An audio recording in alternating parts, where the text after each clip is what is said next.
What we'll do is you can start introducing yourself. I'll take over.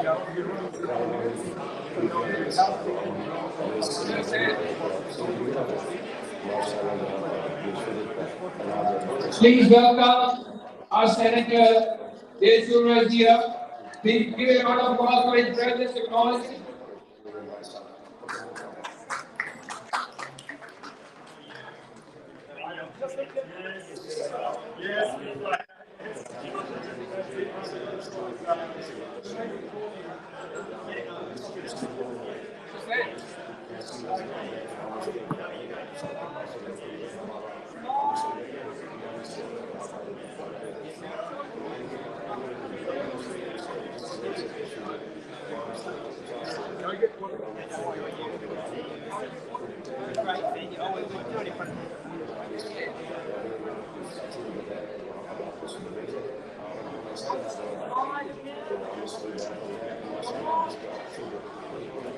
Could you take a photo of this for me? You want a portrait? Portrait. Should I come and join you?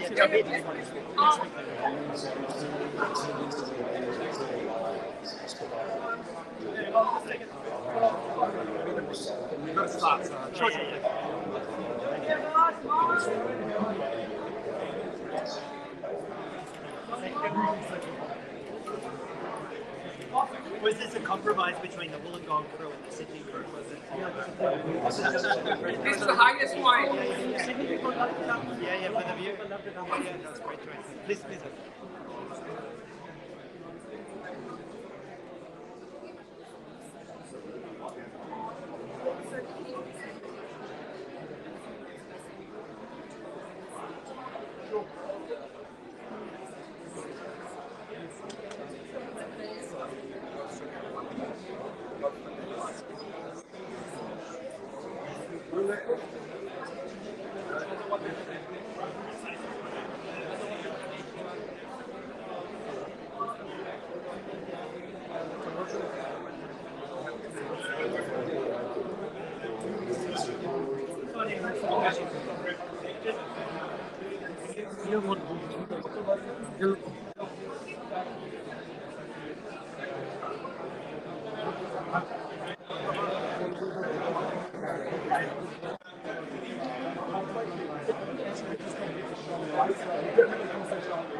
Hello, assalamu alaikum everyone. I'd please ask you all to be seated just so we can start.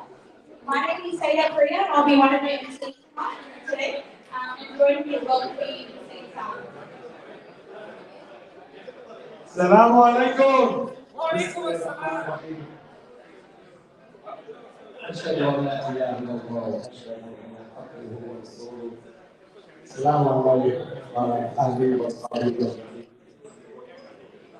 dear brothers and sisters, first and foremost, I'd like to thank each and every one of you for attending this amazing event. Assalamu alaikum, my dear brothers and sisters. How are you? Tell me you're all well. Thank you so much. Thank you so much for honouring us and being here tonight. Each and every one of you. I'd also like to start with a little bit of housekeeping. So for those who haven't been to this amazing venue before, the bathrooms are just straight out the front door and to your right. You have a ladies, a females, and then on our side, which is the northern side of the corridor, there's also a disabled bathroom. We will also have provisions for later on for women, so we will be able to pray here as well, inshallah. I'd also like to do an acknowledgement of country. So we acknowledge the traditional custodians of our land, we acknowledge the waterway, the land, the sky, who have this place, country. We acknowledge the ancestors and elders, past and present, and we recognise those who continue to protect and promote Aboriginal and Torres Strait Islander cultures. We acknowledge the past and stand together for our future. My dear brothers and sisters, this whole event is not possible without the amazing work of TDC Australia. And we'll come back and introduce him later because we all know him, we love him. Dr. Azra Khan. Please be hands together, Dr. Azra Khan. Also, our other amazing sponsors, as you see more on the board here, I have read through like a commercial, an info commercial, and I've mentioned each and every one of you there as well. I've also got the honour of thanking and welcoming Professor Javed Iqbal, amazing PhD engineer, yes. Our dear amazing supporter, the Consul General, Kamal Saman, my young reward as well. Our very strong supporter in every TPC event, and it's always an honour to see him and catch up with him, the Honourable Senator David Shoebridge. Thank you again for attending. We also are very blessed to have the Honourable Taylor Brown, the Wollongong Mayor today, and also Mr. Chris Homer, the Honourable Chair.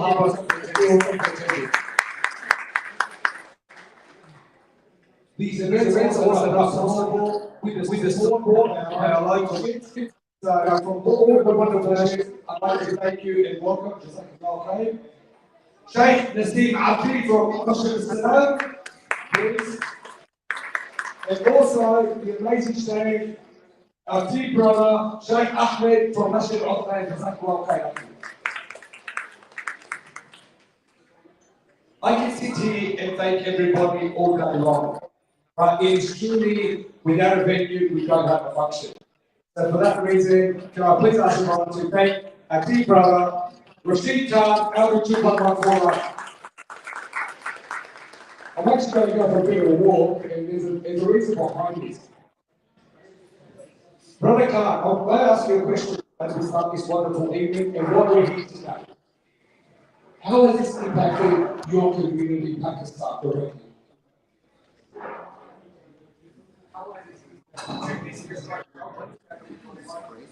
Ja, toi.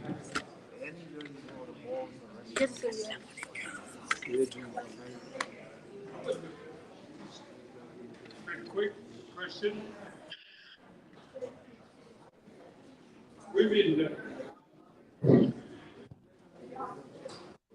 communicating with the community for quite a few years and trying to set up something in our village. Recently, we had a cave for a day. They traveled from Sahiwal, and they consulted over 100 people. In a village, it was a big deal because people can't travel far away. And the feedback is excellent. And we're going to do it regularly every quarter, whenever staff in the market.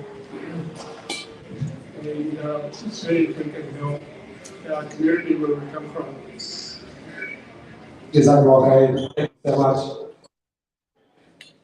As he said there, and everybody may or may not have heard, until it impacts you directly, your loved one, your father, your mother, your grandmother, your grandfather, your uncle, your auntie, your son, your daughter, you don't understand how valuable the work that we do here in Australia is to the amazing community over in not only Pakistan, but inshallah into the future all over the world.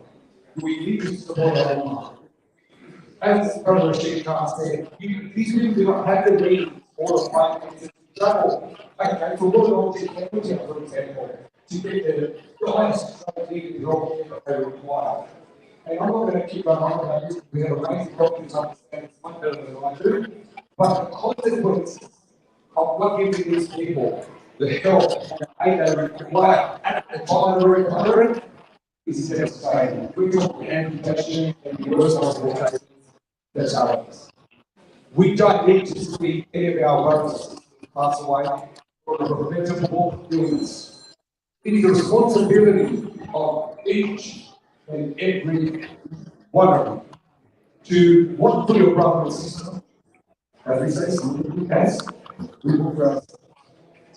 So how do we sleep at night knowing that these people can be prevented from an amputation, prevented from being deceased? And we say, oh, they come. Instead, we rather say, oh, I give Shabbat. Like, oh, like, give them good health. Rather than they rest in peace. So on that note, I'm not the guru here. I'd like to ask Sheikh Ahmed, is that okay, to come up and recite the Quran for us?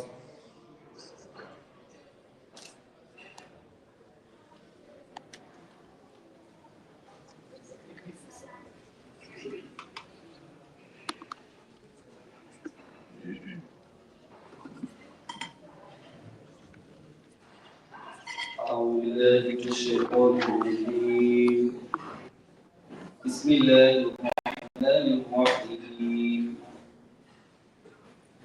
مثل الذين ينفقون أموالهم في سبيل الله كمثل حبة أنبتت 7 سنابل في كل سنبلة 100 حبة والله يضاعف لمن يشاء والله واسع عليم الذين ينفقون أموالهم في سبيل الله ثم لا يتبعون ما أنفقوا منا ولا أذى لهم أجرهم عند ربهم ولا خوف عليهم ولا هم يحزنون قول معروف ومغفرة خير من صدقة يتبعها أذى والله غني حليم يا أيها الذين آمنوا لا تبطلوا صدقاتكم بالمن والأذى كالذي ينفق ماله رئاء الناس ولا يؤمن بالله واليوم الآخر فمثله كمثل صفوان عليه تراب فأصابه وابل فتركه صلدا لا يقدرون على شيء مما كسبوا والله لا يهدي القوم الكافرين ومثل الذين ينفقون أموالهم ابتغاء مرضات الله وتثبيتا من أنفسهم كمثل جنة بربوة أصابها وابل فآتت أكلها ضعفين فإن لم يصبها وابل فطل والله بما تعملون بصير أيود أحدكم أن تكون له جنة من نخيل وأعناب تجري من تحتها الأنهار له فيها من كل الثمرات وأصابه الكبر وله ذرية ضعفاء فأصابها إعصار فيه نار فاحترقت كذلك يبين الله لكم الآيات لعلكم تتفكرون يا أيها الذين آمنوا أنفقوا من طيبات ما كسبتم ومما أخرجنا لكم من الأرض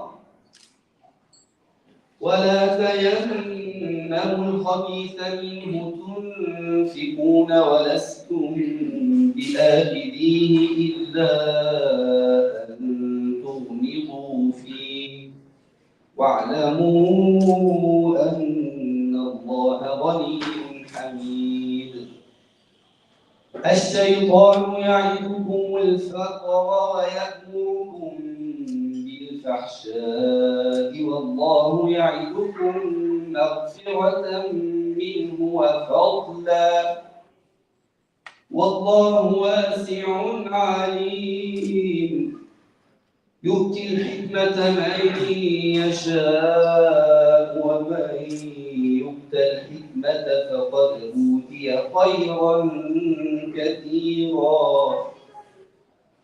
وما يذكر إلا أولو الألباب وما أنفقتم من نفقة أو نذرتم من نذر فإن الله يعلمه وما للظالمين من أنصار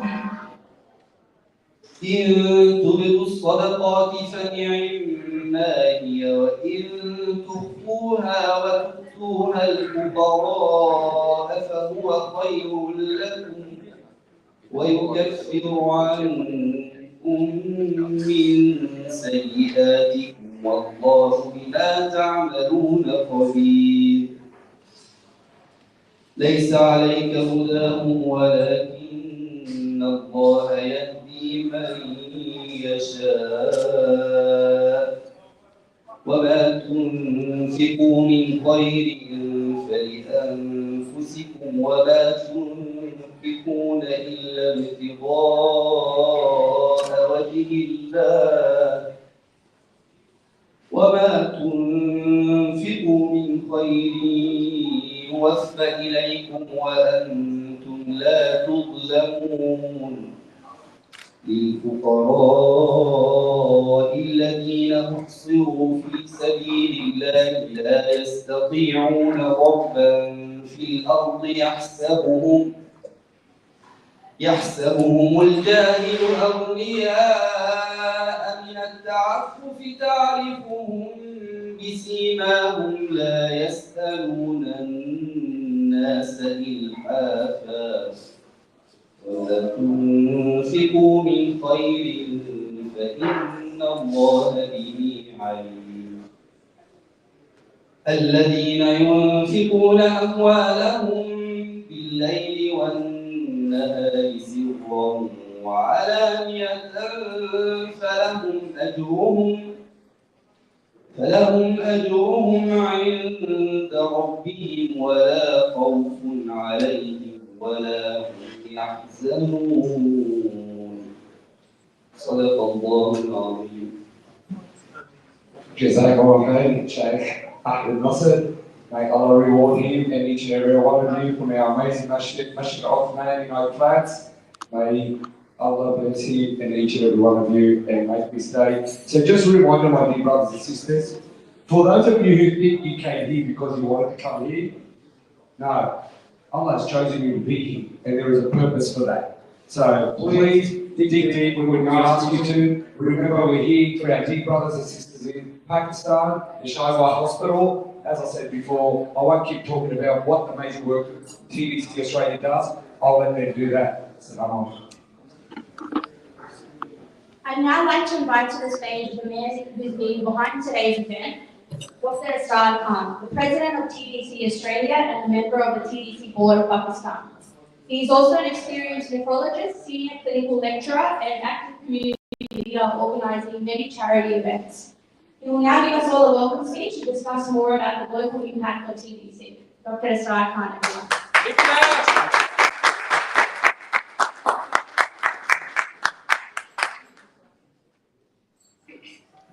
Bismillahirrahmanirrahim. Assalamu alaikum everyone. On behalf of TDC Australia, I would like to welcome our Professor Javed Iqbal. He's one of the, I would say, most famous doctor in the world, I would say that. Because he has a lot of followers and more than many millions of people are following, not only for his Facebook page, but they are following his videos and all that. So we are very blessed that he's here, and thank you very much, Professor, that you have come here for. So we have our always we are really appreciating our Senator David Shoebridge. He's here, he's always there to help us always on the cause. Thank you very much for coming here. We have Professor Rahat Yuri. He's not only the professor, but I would say that he is a great community leader. He's really developing our, the young generations, and everyone is always there, everywhere. And I can't see his Facebook profile without any activity in any way.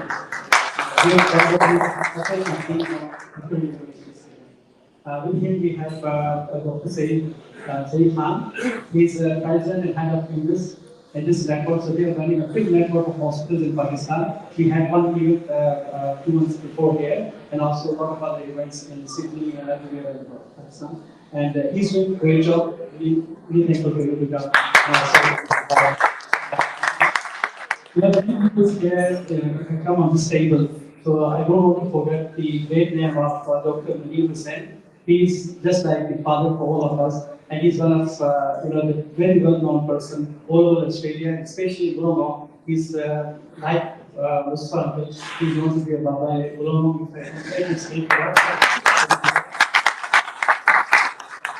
So with us, Sheikh Naseem Ahmadi. He's head of Masjid al-Salam, which is one of the biggest mosques, I would say, going to be, inshallah, and his use of it. And he's not only the head of the mosque, but he is leading the community from front. And alhamdulillah, we all are gathered because of these scholars. They're here and they keep us oriented for religious values and as well as for all culture. So I have many other community leaders I will speak, and I could not remember any names, so please forgive me. So I welcome all of you on behalf of TDC to be here. And I should have forgot. So Chris is here. Chris Van is from Multicultural NCCI. So he's representing NCCI, but I think Chris. And I think the head of NCCI, he could not come. Then, if I'm not mistaken, Ken Hammond, sorry. So he was invited, he could not come. But they are doing a great job. Like, making things easy for all multicultural people here. So they are always there to unite everyone, make harmony and unity among all of our, the communities which are coming from different regions and different diasporas of different countries. Thank you very much for being here. So I would like to thank each and every one of our community leaders, their doctors, professionals, our sponsor, everyone is there. So if I forget the name, please forgive me, and I welcome you all of you. Thank you for being here. I'll just give you a little bit, the insight that why we are choosing the diabetes. Why the diabetes is the topic for today, or is a topic for our future events in all over this world. So diabetes is one of the leading diseases among the non-communicable diseases around the world. So if you see the IDF stats, so you can see around 537 million people who have diabetes. So it means almost 1 out of 10 adult populations, all people are having diabetes at this stage. So if you move around, so you can keep going, see that, and 2045, this ratio can go further higher. And if I can just tell you exactly, 1 out of 8 people will have diabetes in 2045. So that's the alarming situation for us that this disease is progressing so rapidly. And interesting stats which shows that out of the diabetic patients, almost 3 out of 4 diabetic patients, they belong to low and poor socioeconomic countries. So which is very alarming. And these are the people, they are really suffering because they don't have money to look after themselves. They could not get diagnosis for the disease, but the disease is getting more and causing more damage and leading to complications. And this is about the diabetes in Pakistan. So if you see adult population 24 million.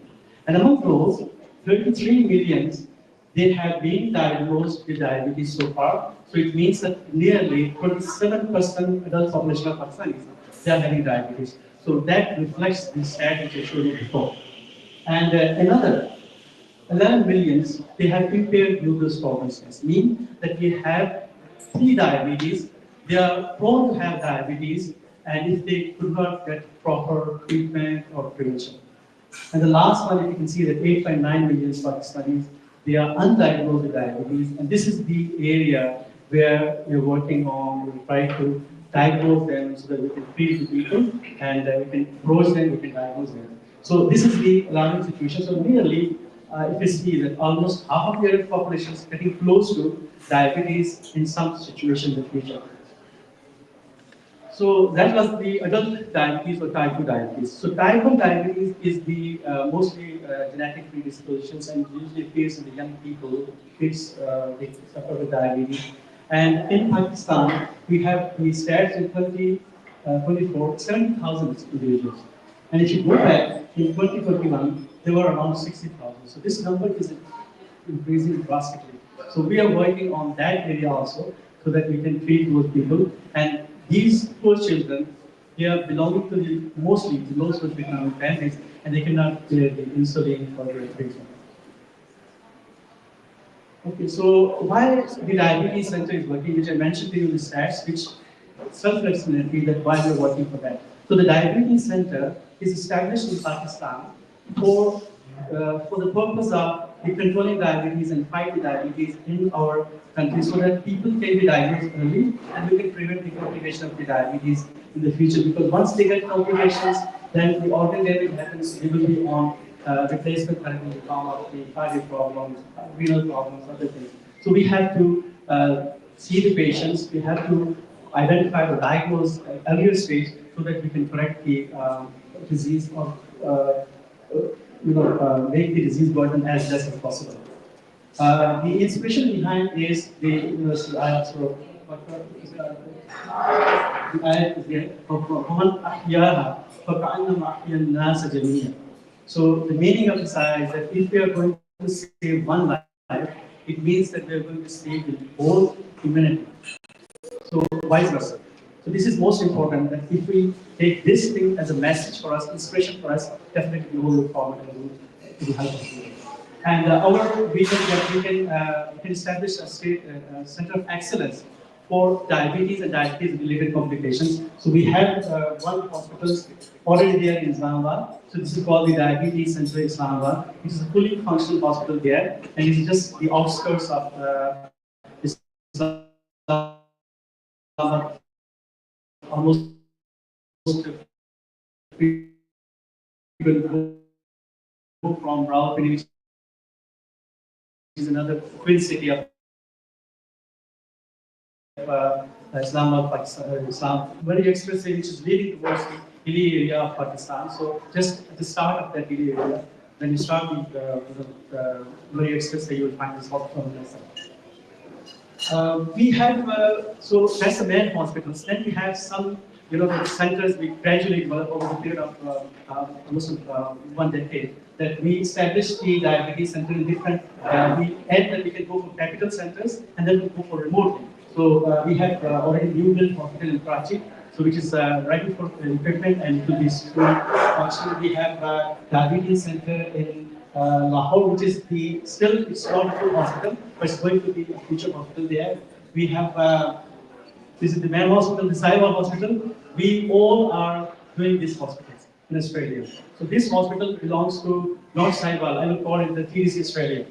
So it's a Sahiwal hospital, but TDC Australia. It's a very good hospital.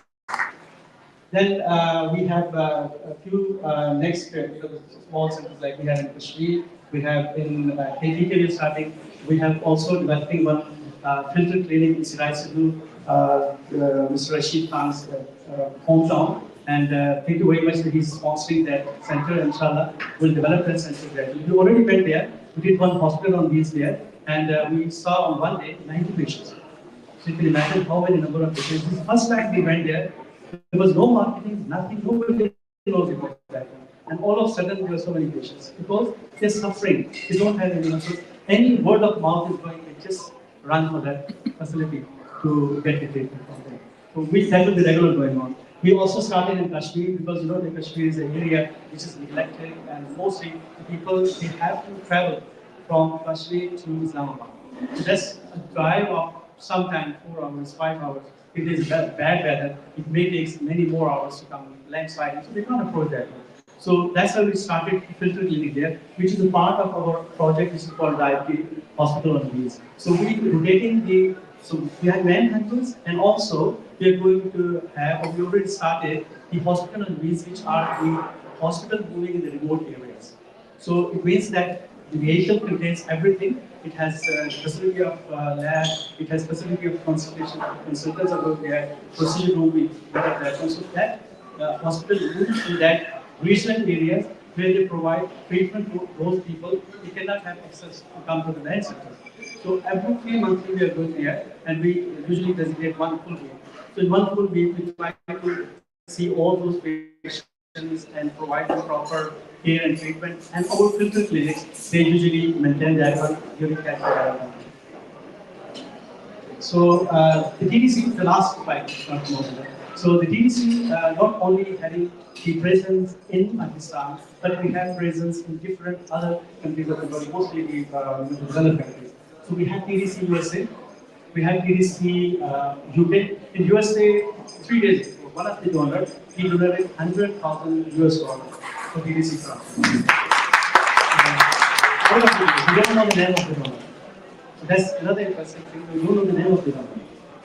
And we have TDC UK that is also very well established here. So they are holding the events next month.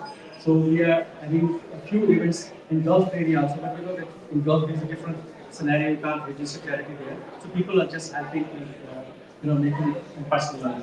And also the last one is TDC Australia. So TDC Australia is not my topic, it is a topic of our Vice President, Mr. Harras. So he will be coming and we'll talk about that. So I'll leave it up to him. So from here, I end here. So thank you very much for listening me, and I'll hand over mic to Grace Organization. Thank you very much, everyone. Thank you, Dr. Khan. As everyone can see, Pakistan, unfortunately, is the 3rd highest country ranking for diabetes in the world. This is our people that are unable to access treatment, whether it's due to financial barriers or accessibility or a lack of education. TDC looks at closing that gap, and every single one of you in the room today can contribute to this exact cause. As Dr. Asrad mentioned, the Vice President of TDC Australia, Mr. Haroon Azam, I'd like to welcome you now to the stage. He is a skilled professional with expertise in IT and ERP management, focused on driving profitability through efficient processes and financial oversight. He builds high-performing teams, develops resources, and prioritizes strong customer relations to ensure business success. He will now talk about the journey of TDC Australia.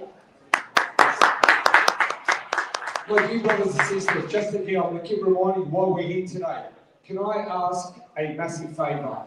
This table, stand up, please. Just stand up, please. Everyone stand up, please. Just humour me. You over there, on that table, stand up as well. Brother Abhishek, all you guys, stand up, please. Just one moment. Why have I done that? I want to give everyone here a representation. See how many people are here today? If we're in Pakistan right now, these people standing represent the amount of people with diabetes right now out of the people that are here. It's 30%. We have approximately 100 people here. 30 people are standing up. Have a look. Would you accept these people to die? Would you accept these people to have gangrene? Would you accept these people not to get professional help? You wouldn't. So please understand, I want to bring it home to you. These are our family. These are people we love dearly, and we would never let them get hurt for the sake of $100 Australian dollars or $1,000 Australian dollars. So please reflect on that today when we start the pledges. Thank you very much. Thank you very much. Marshall, a very inspiring speech. Okay, well, now today my topic is to discuss the TDC Australia. Let's move on to the introduction. It was being set up in 2018, and that was the TDC operations we started here. And if you go into these are all the different sort of stakeholders here. We have four business or the four type of activities which we are sponsoring back in Pakistan. So I'm going to talk about a little bit more in details. And similarly, there are four type of categories of treatment which we are sponsoring. So that's part of my, the coming slide. And we will also touch upon the hospital on wheel at the same time. As I said, there are four type of treatments. TDC Australia is sponsoring dialysis, TB1, type 1, type 2 type of treatment for diabetes, and the foot care treatment. These are the four treatments we are sponsoring from Australia. Is it? Okay. Now, in terms of projects, these are the four projects we have. As Dr. Israr mentioned, the TDC Australia, TDC Sahiwal construction project is fully sponsored by TDC Australia. In terms of construction, in terms of the outpatient, everything is being sponsored by TDC Australia. Then we have a hospital on wheel. That's another project which I think it will be. I'm going to discuss more in a coming slide in detail. And then the Kashmir the clinic, which as Dr. Israr mentioned, that's a remote area where our focus is to provide services into that area where the people don't have access to the health center or the health system. And then again, we have the Sahiwal clinic as well. These are some of the pictures of the TDC Pakistan. They are doing the different type of activities back in the different areas of Pakistan, just to give the awareness. And at the same time, they are also collecting donations for the different walks of life. So this is what they are doing back in Pakistan. Now, here my presentation is going to be different, from the rest of the presentations. In fact, I am talking about here that I got the inspiration from three folks: Dr. Israr, Mustafa, and Dr. Ahmed. These are the guys I want to discuss a little bit sort of in detail, because that's my inspiration is today. I'm not here to glorify your academic the achievements. I know what you have done, wonderful. But mainly I want to touch on his human side. This is what I still remember in 2018, it was a time when we were setting up our PCW, the Pakistan Community Wollongong, and we were busy in all the paperwork, doing all the formalities which we required here to fulfill in order to register ourselves here and to function. And by the way, Dr. Israr was a part and parcel of this whole process. However, in the meanwhile, in parallel, he was setting up a TDC structure. Now, initially, I had understanding that, well, first of all, running a charity business is an uphill task. Reason is because you have to continuously pouring money over there so that the people can get the treatment on time, which is in a very, very sort of, I thought it's a very uphill task. Secondly, being a nephrologist, I thought it is his baby. That's why he's doing it. And I was wrong. The reason I was wrong, because it is our collective responsibility as a community. We need to provide this because we are all privileged people, and therefore it is our responsibility to look after our folks back in Pakistan. They don't have access to the system. They don't have access to the health system or to the hospitals, or they are living in the different remote areas where we don't have even doctors. So therefore, this is also one of the challenges and it's a big applause for you, Dr. Israr. You have done a wonderful job, recently, because he has been so committed and fully engaged with this system. I mean, considering the fact that the friends like me, one and some other maybe, we were not fully engaged. But even then, he was so committed. You're tenacious. I mean, I really admire what you have done so far. Now, once it has been set up, I think it's his success started resonating somewhere in 2019 when we had one event in Wollongong followed by another weekend in Sydney. These are the two successful the events we had it, and from there onward, he never looked back. Thank you very much. I mean, you have done a great job. And then people started involved. I mean, a lot of communities from different walks of life, they started participating, and and you can see in some other pictures here. We had a lot of events last year in all the capital cities, which will basically help us a lot to make revenue. And I think we are already discussing more detail about the revenue on the revenue slide. Now, can someone guess who was from where we collected the most of the funds? Which city was who give us most of the stuff? Any idea? It was basically Sydney. 154K. Yes. And the next was Melbourne. I mean, that was also amazing, 74K. Yeah, thank you very much to Dr. Tom. And Wollongong was a number 3 in terms of the revenue, 65K. Adelaide, Perth, Brisbane, Canberra. Now, but at the same time, Canberra has also, we had a hospital on wheel. That's another separate project which is not being highlighted here. So therefore, it doesn't mean that they haven't done a good job for us. Okay. Now, next part of my presentation is talking about Mustafa.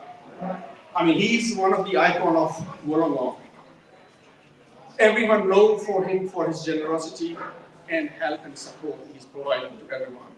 I still remember one incident when someone called him up from Sydney Airport, and he said, "Look, someone has given me your contact number," which he could not even recall who the person was. And then he said, "Okay, hang on, stay there. I'm coming to pick you up." And he went all the way to pick him up and made him settle down here in Wollongong. That was an amazing person. I mean, I really appreciate what he has done.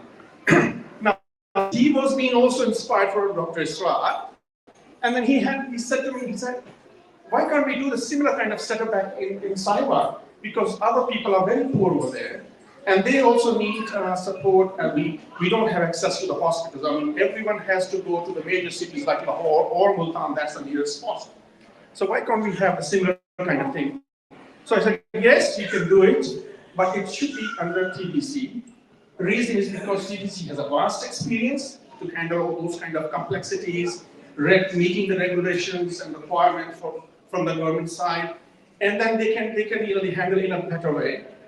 And otherwise, believe me, we would have been the untrodden before without the involvement of TDC. So again, credit goes to TDC Australia for helping us and TDC Pakistan to make this project successful. Right. Now, another thing which I want to highlight, the land of the TDC hospital is donated by Mustafa and his family. And not only that, they are one of the biggest donor. They are one of the biggest donor of TDC Sahiwal project. Thank you very much, Mustafa, and your sons. Everyone, they need a big applause. Right. Now, the construction has 2 phases at the moment. I mean, we are not talking about the phase 3 and phase 4, which you might have seen in the first slide when the hospital will be fully functional and completed. So in the phase 1 is a basement, and then we have a ground floor. So this is the main project at the moment we have. Now, these are, you can see here, in red are not sponsored by anyone yet, and the rest of them are already being sold. I can show you in the second slide as well. Look at here, only 2 items are left, 2 or unit you can say. But in the first slide,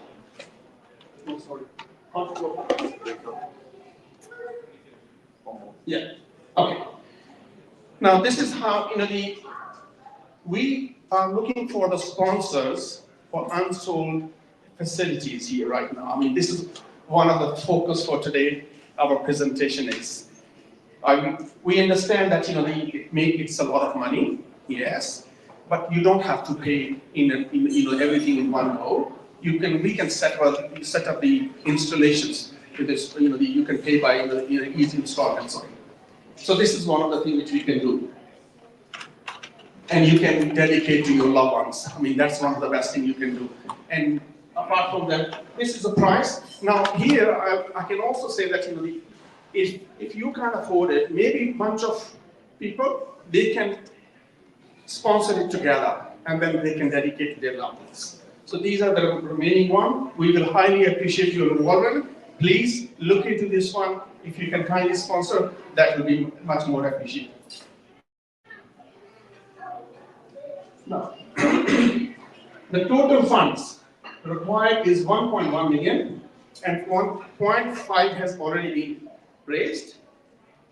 And imagine, last year alone, we nearly generated 400K. So you can imagine how we are picking up the momentum now. So alhamdulillah, that's a great success. That's a great success. So the remaining is 0.6, and I believe if we are committed and if we want to help, we can do it. Inshallah, we can manage it. We will do it. Inshallah. Now this is I like to play the video of the construction so you can see what's happening on ground.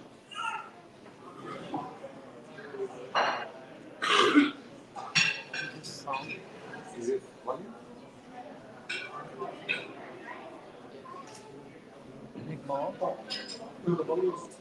Go in the middle. The sensor is in the middle. Okay. It's okay. You can pause the video here. This is the volume. Keep going. Keep going. Keep going. You can give me a. Yeah, that's okay. That's okay. Press it on. Yeah. Keep doing it. Beautiful. Start the video again. And play it. Yeah. Diabetes is a growing health crisis in Pakistan, affecting millions of lives. Managing this disease requires specialized care and continuous support. To serve more people in need, the Diabetes Center Islamabad, the country's largest diabetes specialty hospital, is building a new branch in Sahiwal.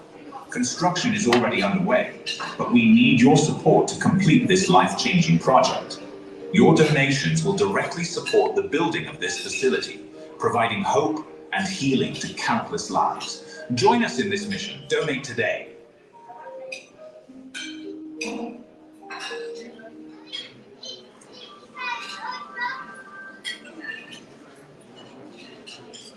Okay. And the next slide is, there's a message from Rafakat Ali Khan.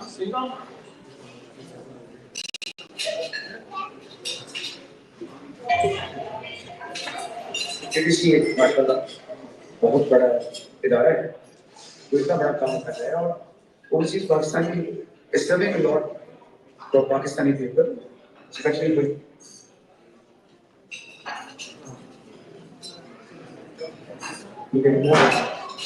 तो diabetes एक बड़ी खौफनाक मर्ज है इसके बारे में ज़्यादा information लोगों को नहीं है और लोग इससे बहुत जूझ रहे हैं बहुत बड़ी कोशिश है So, my so 11:48 बहुत जबरदस्त जगह है ऐसी जगहों में तो कभी डायबिटीज नहीं हो सकती आप अच्छे अच्छे मकामात पे जाएं और अपना ख्याल रखें और टीडीसी के लिए दुआ करें और पाकिस्तान जिंदाबाद ऑस्ट्रेलिया जिंदाबाद TDC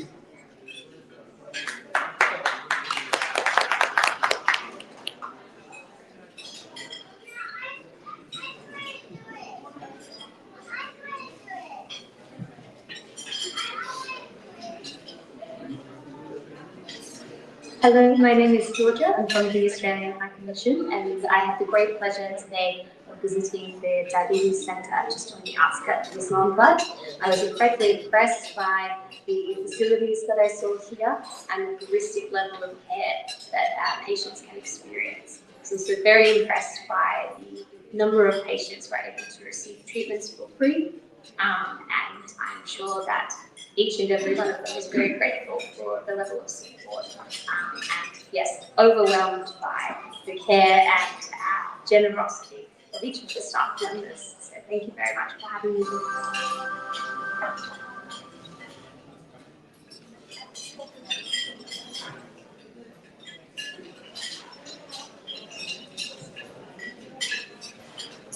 Okay. Now let's talk about hospital on leave. Again, this idea was conceived by Dr. Ahmed. Dr. Ahmed, please raise your hand so everyone can notice you. Yes. Now, as we know that in the war zones, the armies are building up the hospitals so that they can provide the services to the people. The same concept he applied. He said, hang on, we don't have to build the hospitals. I mean, let's not focus on the large projects. But at the same time, we can provide the services to the affected people in the remote area by having this concept. And his project was very, very successful from that point of view. He was able to generate 110K for this particular project. And then what type of people is they doing? This is what they have done. So you can see in terms of the areas they have provided the services. Kashmir is one, Sahiwal, Murray, and then a few on the second slide, which is in Sarai Sidhu, Islamabad, and downtown Islamabad. So I think the objective is to go into the remote area where we don't have access to the health system and provide the services to them. What type of activities they are doing it? They are providing the doctor consultation, they are doing the x-rays, lab tests, all type of interventions here. Now, an interesting part is, they are also giving them the medicines to the people who can't afford it. I mean, the people are even shy of discussing their issues and the problems, but hospital on leave, they did a wonderful job in this respect.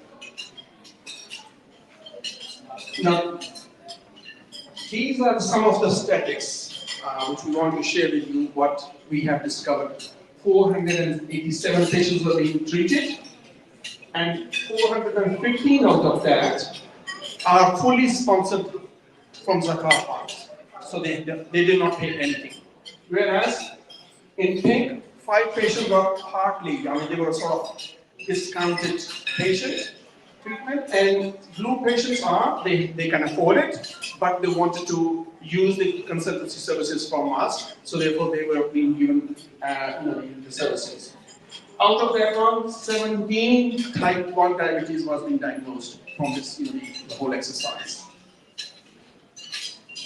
And this is another one, which is the Dialysis Center Islamabad, and so, we spend approximately 70K, approximately 70K plus on this treatments.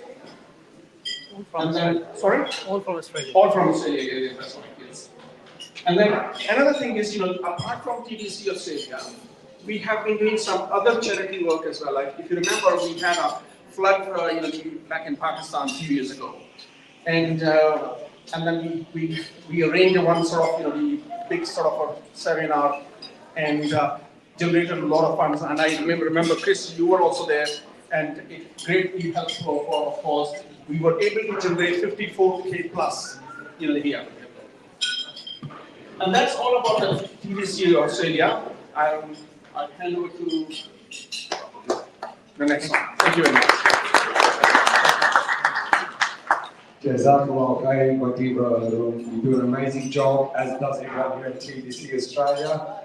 It is fantastic, the turnout we have today, not only a beautiful day, but so many beautiful faces with us. This man has been an amazing advocate for TDC Australia. He's not from Wollongong, he's from Northern Beaches to be precise. But he understands the importance, as does the Greens Party, that we must support each other as humans. and we must always be there for each other as humans. Well, as Brother Haruna and Dr. Azra Khan said, and as we say Islamically, if we lead, we save one life, is as if you saved all of mankind.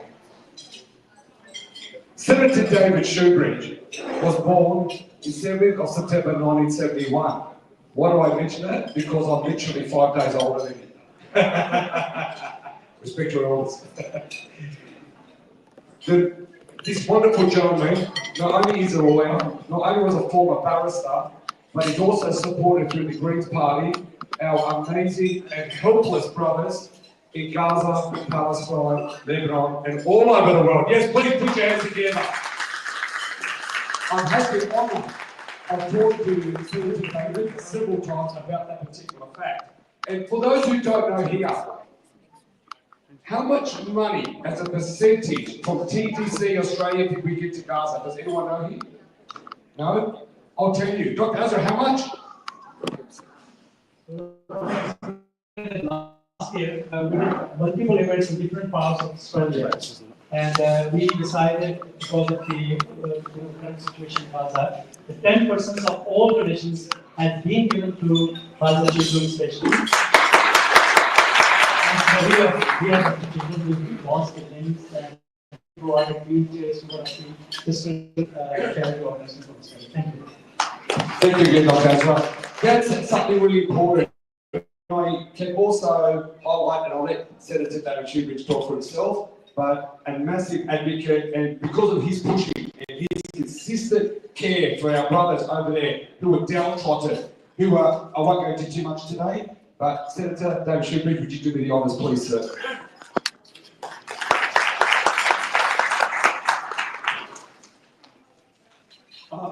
Thanks very much for that introduction.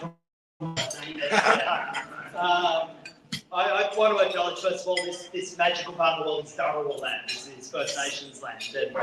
And, you know, you only have to sort of step out the front onto the balcony here and look at this gorgeous escarpment, realise what a beautiful and magical part of the world this is. And we should acknowledge that one of the reasons it's such a beautiful world is for tens of thousands of years the Dharawal people have looked after it. And we should join with the Dharawal people to do that project together. So thanks very much for the Diabetes Centre for pulling this event together and inviting me here today. I want to acknowledge all of the special guests we have. And Professor, I'm very much looking forward to your speech and your clarity of your work. To the Consul General, who's always there, travelling around to events. The whole team involved in the Diabetes Centre. But I do particularly want to acknowledge Dr. Khan's work and his consistency.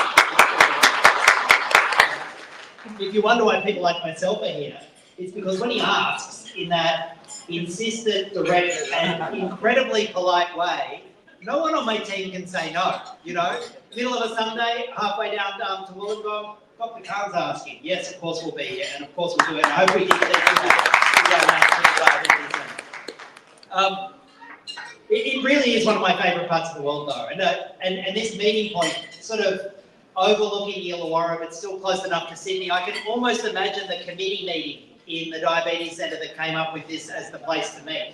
We can drag people from Sydney down, and we can have Wollongong come up, and we can meet at this joining place between the two communities. Because I know a lot of the fundraising work, a lot of the thought work actually happens in Wollongong and the Illawarra. And I want to really commend the Pakistan community in the Illawarra for consistently donating and working, I think, you know, above and beyond what we could expect. It's a terrific community and incredibly generous. But we're here for a really important reason, and that is, you heard the data about the rate of diabetes in Pakistan. And of course, there are multiple causes behind that, and I think there's long-term health campaigns and public health campaigns that it's essential that people in Pakistan, Pakistan government, and hopefully with their friends around the world can engage in. But in the meantime, when you have tens of millions of people with untreated diabetes, what else can you do but doing what we're doing today? Come in, dig deep, donate where you possibly can, because even just the mobile clinic, you know, that puts one young person with diabetes on the right track, gets them their insulin, gets their blood sugars under control. That is tens and tens of years of that person's life of health and productivity time with their family, contributing to Pakistan. Just one person's life saved. And that quote from the Quran about if you save one person's life, it's as though you've saved humanity. It's absolutely true, and we know that on a human level. And the Diabetes Centre doesn't just help one person. It's helping thousands of people every year. It's an incredibly important project. And I'm really proud of the Pakistan-Australia community, but you do reach out. You should reach out more to the broader Australian community. I'm really proud of the contribution that's already been made. The infrastructure that's been built, the regular giving, the hundreds of thousands of dollars going to, I can't think of a better cause.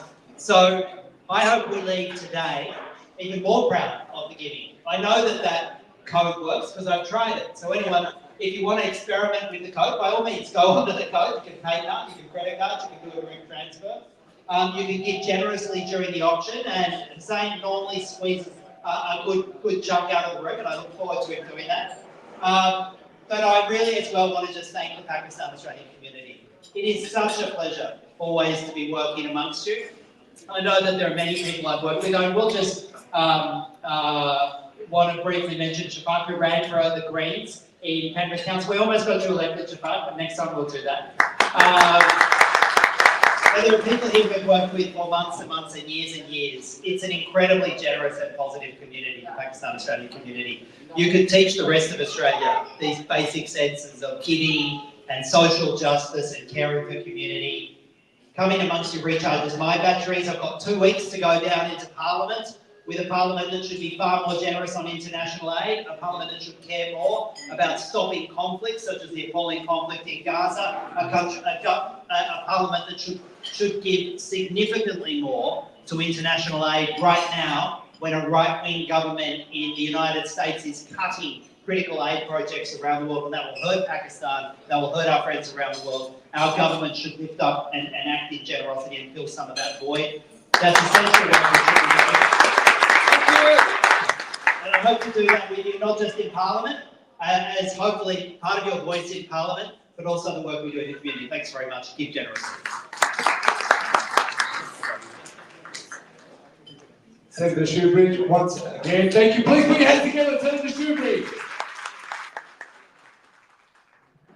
I've been blessed and honoured to MC these events for many years, and again, a special thank you to Azra Khan and the whole TDC community, Brother Alores, for my invitation. It's truly an honour to be part of such an amazing event, to support the Pakistani community. But as we all know, Islamically and worldly, we're all the children of Adam and Eve. So there is no Pakistan or Lebanon or Iraq as far as I'm concerned. You're all my brothers and sisters, from Senator Shoebridge to everyone here. And we can save one life, like Senator Shoebridge said, we save all of mankind. It is now with absolute great honour and pleasure I get the actual opportunity to invite a dear friend of mine, a true brother of mine, who can be a little bit mischievous and give me a hard time, but I do love him as a younger brother. So Sheikh Naseem Abdi. He will be an honorary Wollongong person in no time, even though he claims he's from Sydney. Assalamu alaikum. بسم الله والحمد لله والصلاة والسلام على رسول الله وعلى آله وصحبه ومن والاه أما بعد السلام عليكم ورحمة الله وبركاته.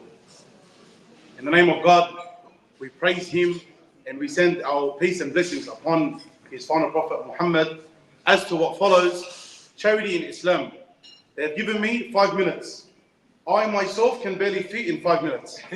So how I'm going to keep a whole talk about charity in Islam in 5 minutes, Allahu A'lam. But I thank the brothers for the opportunity anyway. When it comes to being a Muslim, we know Allah Azza wa Jal spoke many times in the Quran about الَّذِينَ يُقِيمُونَ الصَّلَاةَ وَيُؤْتُونَ الزَّكَاةَ, those who establish the prayer and give in the obligatory charity. In it is a very important lesson for us that Allah Azza wa Jal, when He wants a believer, He wants a complete believer, which means a person who is upright in and of himself, and he is also a person who is beneficial to others. Hence, the Prophet ﷺ told us, "Al-mu'min al-qawi khayrun wa ahabbu ila Allah min al-mu'min al-da'if wa fi kullin khayr." The strong believer is better than the weak believer in the sight of Allah, and in both of them there is goodness. Why the strong believer? And in what strength? All types of strength, whether it is physical, financial, with knowledge, no matter what it may be. As long as he is a sincere, upright believer, his strength is better than his weakness. And in both of them there is goodness. But the question is why? Why is this strong believer better and more beloved to Allah? Just like in another hadith, فضل العالم على العابد كفضل على أدناكم. The virtue of the scholar over the simple worshipper is like the virtue of me, meaning the Prophet Muhammad, peace and blessings be upon him, over the lowest of us. Why? Because the person with knowledge and with resources and with strength not only can be upright in and of himself, but also can be beneficial to others. And so our duty as Muslims, to the best of our ability, is to be people who truly fear Allah, who truly worship Allah in the holistic sense. Whatever Allah commands, sami'na wa ata'na. We hear and we obey. Not only in the commandments between us and Him, but also for us to be people who are beneficial to others. Charity is so important in Islam that the poor believers around the Prophet Muhammad sallallahu alaihi wasallam, they came and complained to him, Ya Rasulullah, ذهب أهل الدثور بالأجور. O Messenger of Allah, the rich people have taken all of the rewards. Their complaint to the Prophet Muhammad, peace and blessings be upon him, was not that they couldn't drive the best of cars or own yachts and superboats. It wasn't that they couldn't have mansions, but rather it was that they could not also give in charity the way that the rich people give in charity. And so yes, we are privileged to have a lot more than most people around the world. But we forget that this privilege comes with a responsibility. When we see our brothers and sisters being tested around the world, whether it is with war or poverty or sickness or whatever it may be, sometimes we unfortunately ignorantly think that they are the only ones being tested. And we forget that the test is also for us. As Allah says, وَنَبْلُوكُمْ بِالشَّرِّ وَالْخَيْرِ فِتْنَةً. We test you with bad and also with good. So their test may be with sickness or with poverty, but our test may be with health and with riches. And so Allah Azza wa Jal will look at what they do and judge them accordingly. And Allah will look at also what we do and judge us accordingly. So it is our duty to the best of our ability to please Allah with the resources and capacity that He has given us. If a person has absolutely nothing, then he can do other means of charity. Like, as you all know the famous hadith, to smile in the face of your brother is charity. Even to make people feel good on such a simple level with a simple smile. Whatever you can do as a means of charity. And with the right intention, every single person's actions can be a light. Every single person's actions can be a charity. Every single person's actions can be a charity. Your assisting in any capacity can be pleasing to Allah. Do it with the intention to please Him. Do it in the right way. And you will see that goodness come back to you in this dunya, in this world, and more importantly, in the hereafter, when we need it the most. May Allah Azza wa Jal bless myself and yourselves to be people who are upright worshippers of Him and people who are beneficial to others. هذا والله أعلم. صلى الله محمد وعلى آله محمد وصحبه أجمعين وجزاكم الله خيرا. So kind.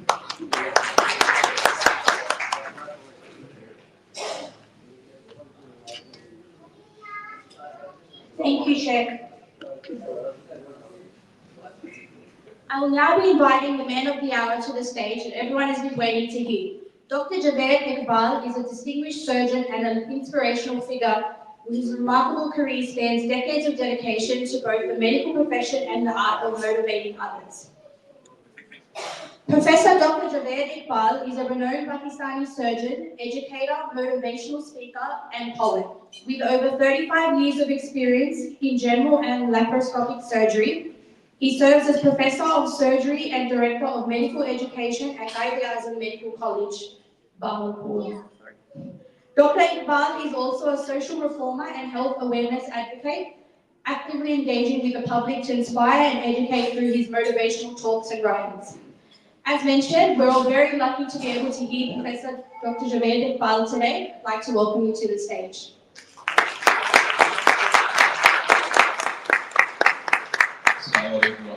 Thank you very much for this generous introduction. When introduction is such, it always puts pressure on the speaker. Because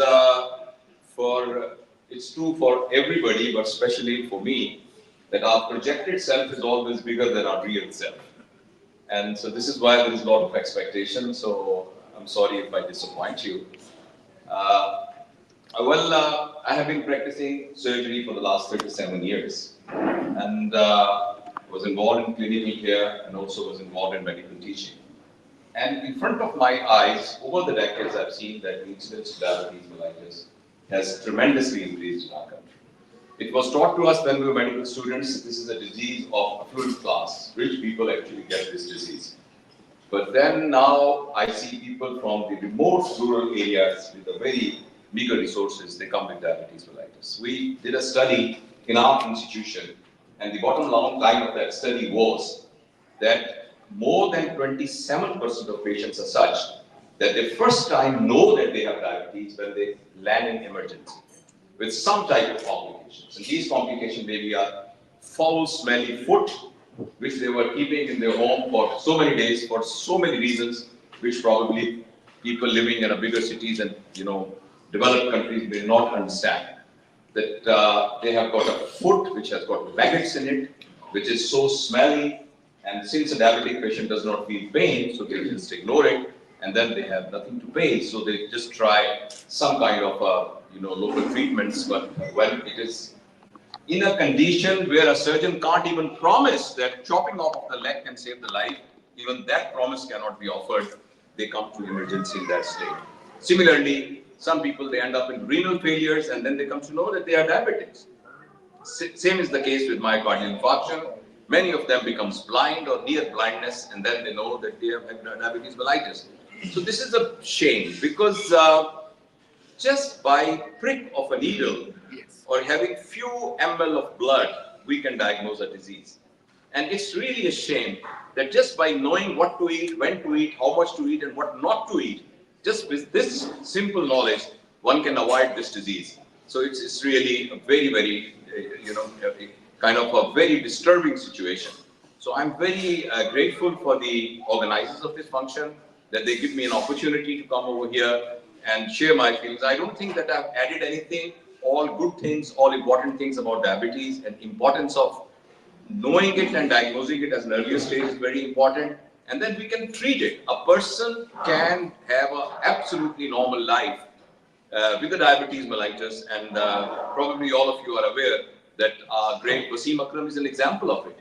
He's a person who was born with the diabetes mellitus, and look, he has raised to a level of a world-class athlete, and he had diabetes mellitus. He's one of the big advocate of the awareness creation movements in the world, and perhaps he's attached with your organization as well.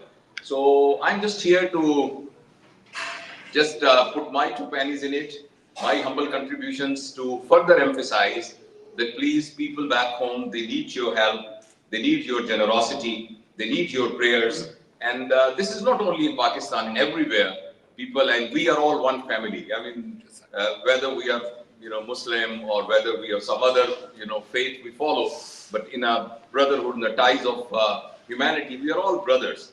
And say, if this hand is bleeding, then this hand cannot say that, it's none of my business. Because when this hand is bleeding, actually these eyes, they cry. Although eyes have nothing to do with it, but they cry because, and there is headache because they are all connected with each other. So as in the human ties, all of us are connected. And it is our responsibility that what we have, it is given to us because it was thought that we are responsible enough and honest enough to share it where it is being needed.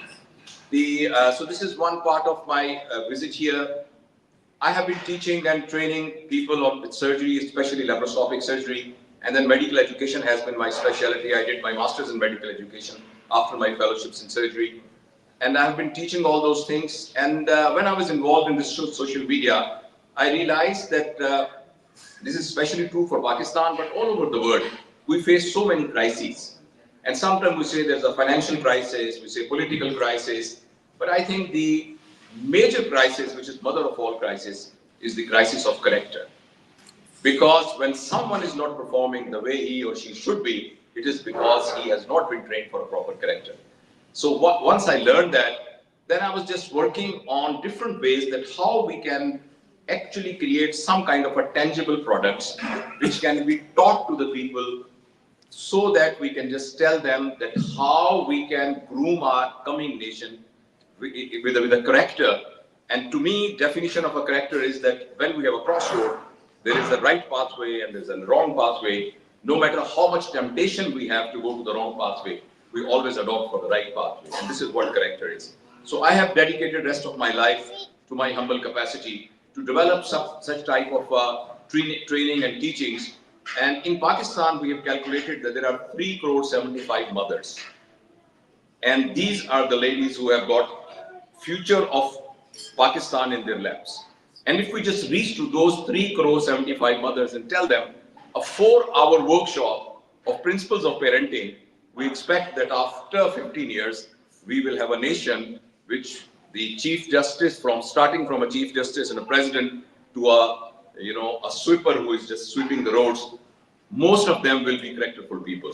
So that has been my area of interest, and the other part of my work is,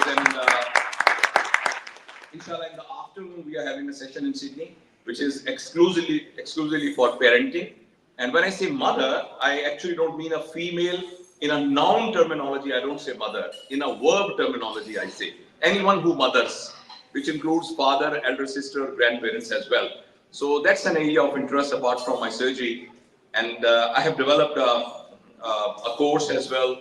I have a book on parenting as well, in which I have just tried to make some simple points, do's and don'ts of parenting.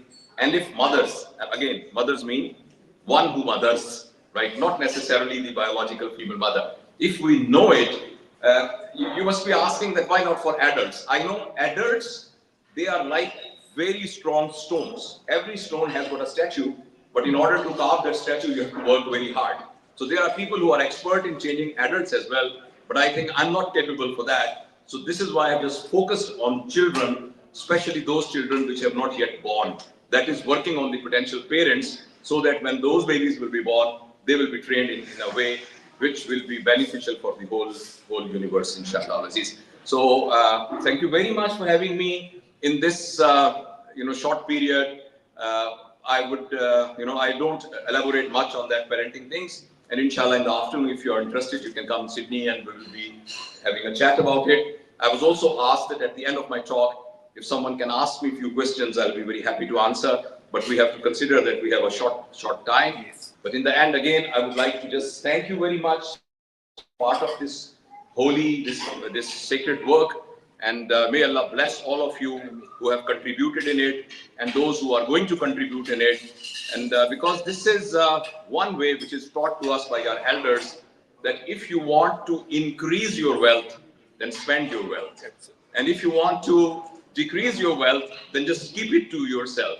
But this is something, if we just donate, if you just give it to those who need that, Allah subhanahu wa ta'ala opens his doors of his all, heavens to us. So Jazakallah khair, thank you very much. And thank you very much for having me. Thank you. Question. Any question? I've got a question.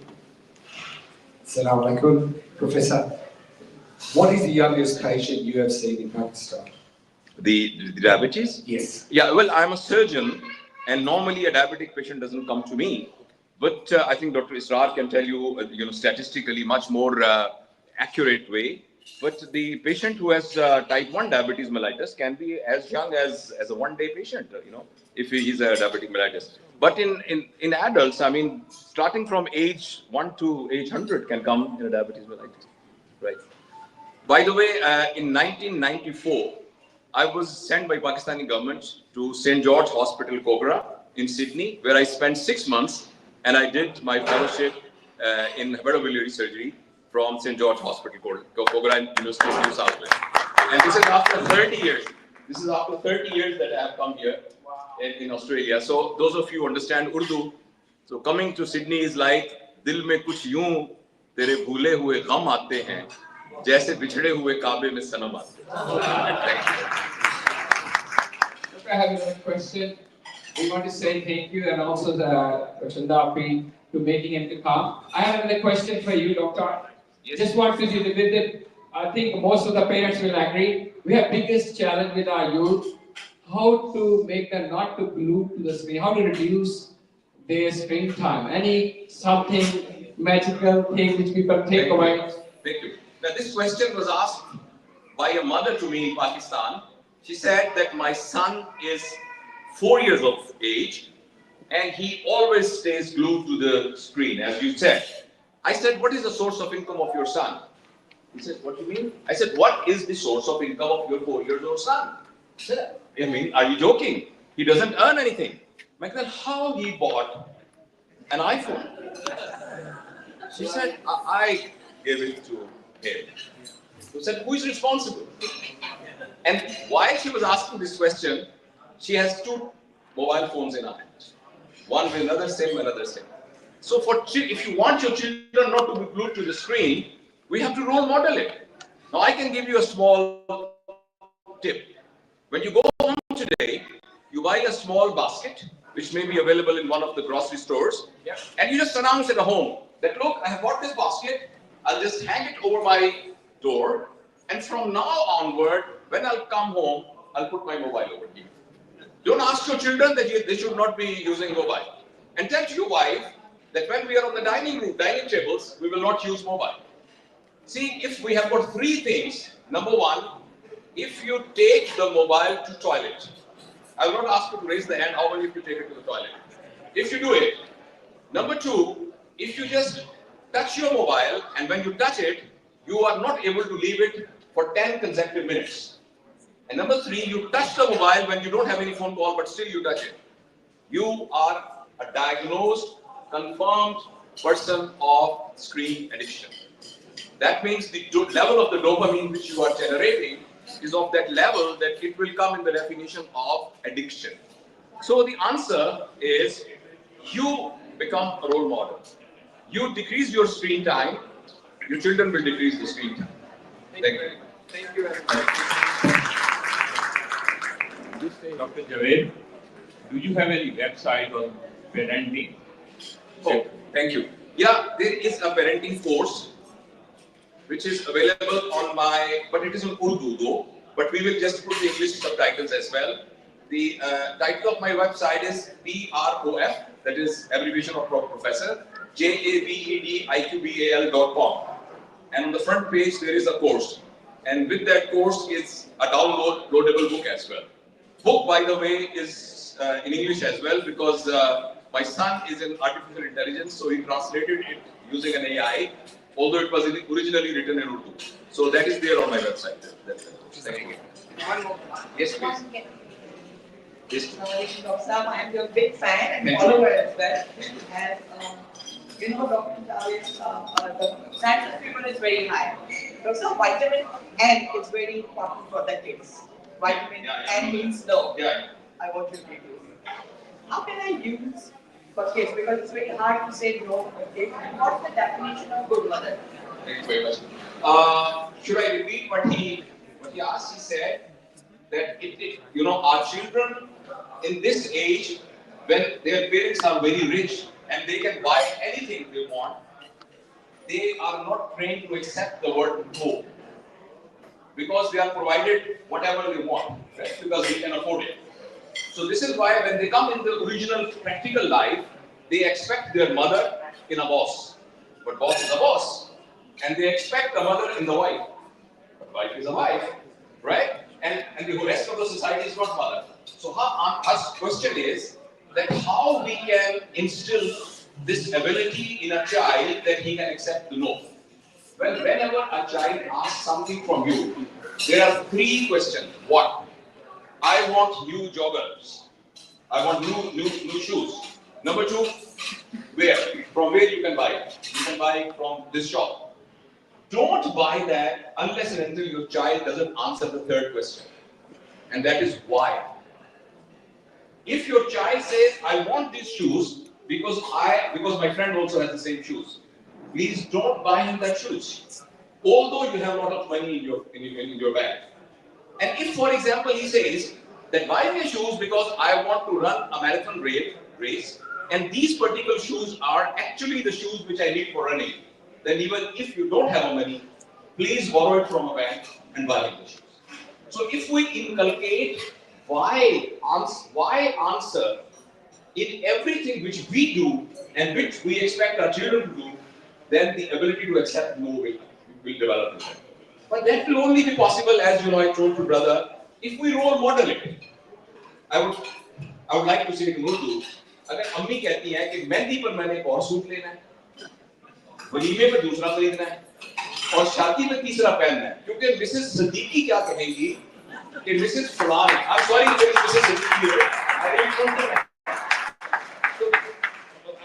Sorry, I'm sorry, really. I mean, Mrs. X. Mrs. X. If Mrs. X says कि इन्होंने यही तो suit पिछले की शादी में पहना हुआ था, then I'm really sorry, you cannot inculcate the ability to accept no in a child. If a father, sorry, you know, all fathers are becoming very happy. If a father has to change his mobile because a new brand has come, and that is the only reason, and he has got the money to buy it, then I'm really sorry that you cannot instill the ability to accept no in a child. There has to be a reason for it. If someone wants mobile, you know, 16 or 17 or whatever, because he needs it, and the need is genuine, and why is very strong, then you can buy a helicopter if your why is very strong. I'm not against money. May Allah make you billionaire. If really the why is strong, so if we inculcate the sense of why in our children, then their ability to accept no becomes better. I hope. Jazakallah khair, Professor Jordan. Amazing speak as always. I know now why you're a fan of his. I'm a fan of his now as well, mashallah. I thank you all for your patience. I know we've been talking for quite some time, and I know that it's very hard to keep people motivated when you hear my name voice, but I need your attention just for a couple more minutes, and then we'll get right into it. Right now, I have an amazing honour to introduce the Consul General, Kamal Zaman, to come up and say a few words. He's been extremely amazing support of TDC Australia, and I can never thank him enough. Jazakallah khair, may Allah bless you. Thank you very much for having me. And one of the challenges when you come so like after Diabetic Ball and so many good speakers that there isn't much left to say. Thank you. Let me start by acknowledging the traditional custodians of the land. It's always good to come to Wollongong, and it's amazing. Just look at the ocean on our left, on my left side. It's amazing to see.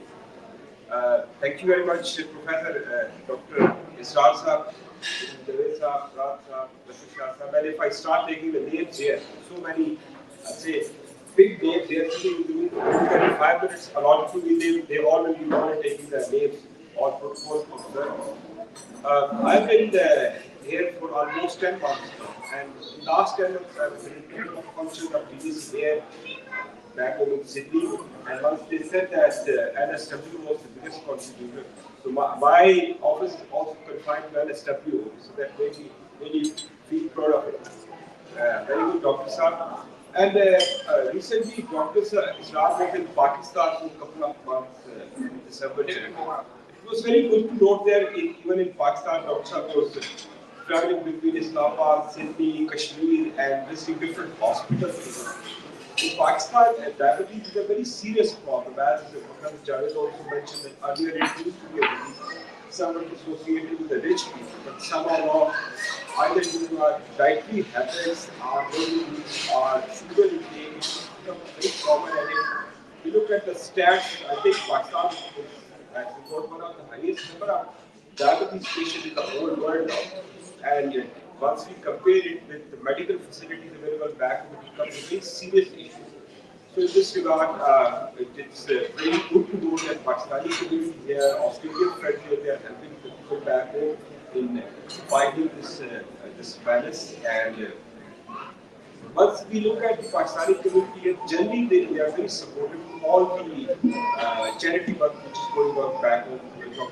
There are recently in Brisbane for one of this Indus Hospitals function. In the next couple of weeks, we are having some functions of Shaukat Khanam as well. So the charity work and support from the Australian community, Pakistani community in Australia, and generally the Australian people that has been amazing from Australia, because all the charities they raise quite a big amount of money in Australia.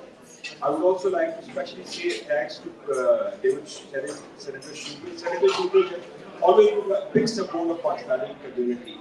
Whether it's a Kashmir issue, whether it's a supporting on Gaza issue, even some of the troubled areas in Pakistan, Senator is always available for Pakistani community and some of the burning issues back in Pakistan. Thank you very much, Senator, for that. And there are so many other people sitting here, but I especially came to Wollongong to see my old class fellow here, who's my only class fellow in Australia, ever shared sitting here in this Wollongong. So thank you very much once again. Australia is becoming an increasingly important place for Pakistan. Our trade from Pakistan to Australia is increasing. Some of my friends are sitting in there, also being imported. Rashid Sahib is there, is imported to Pakistan. And incidentally, he's the owner of this place also. So that's good to see to hear. Thank you very much for giving that information. And remittances are also increasing. So overall, generally, Australia-Pakistan relations are on the rise. And in which, again, I would like to appreciate all of our community which has been very possible. Good luck, Dr. Starr and Choice for this global cause. May Allah bless you for all this. Thank you very much.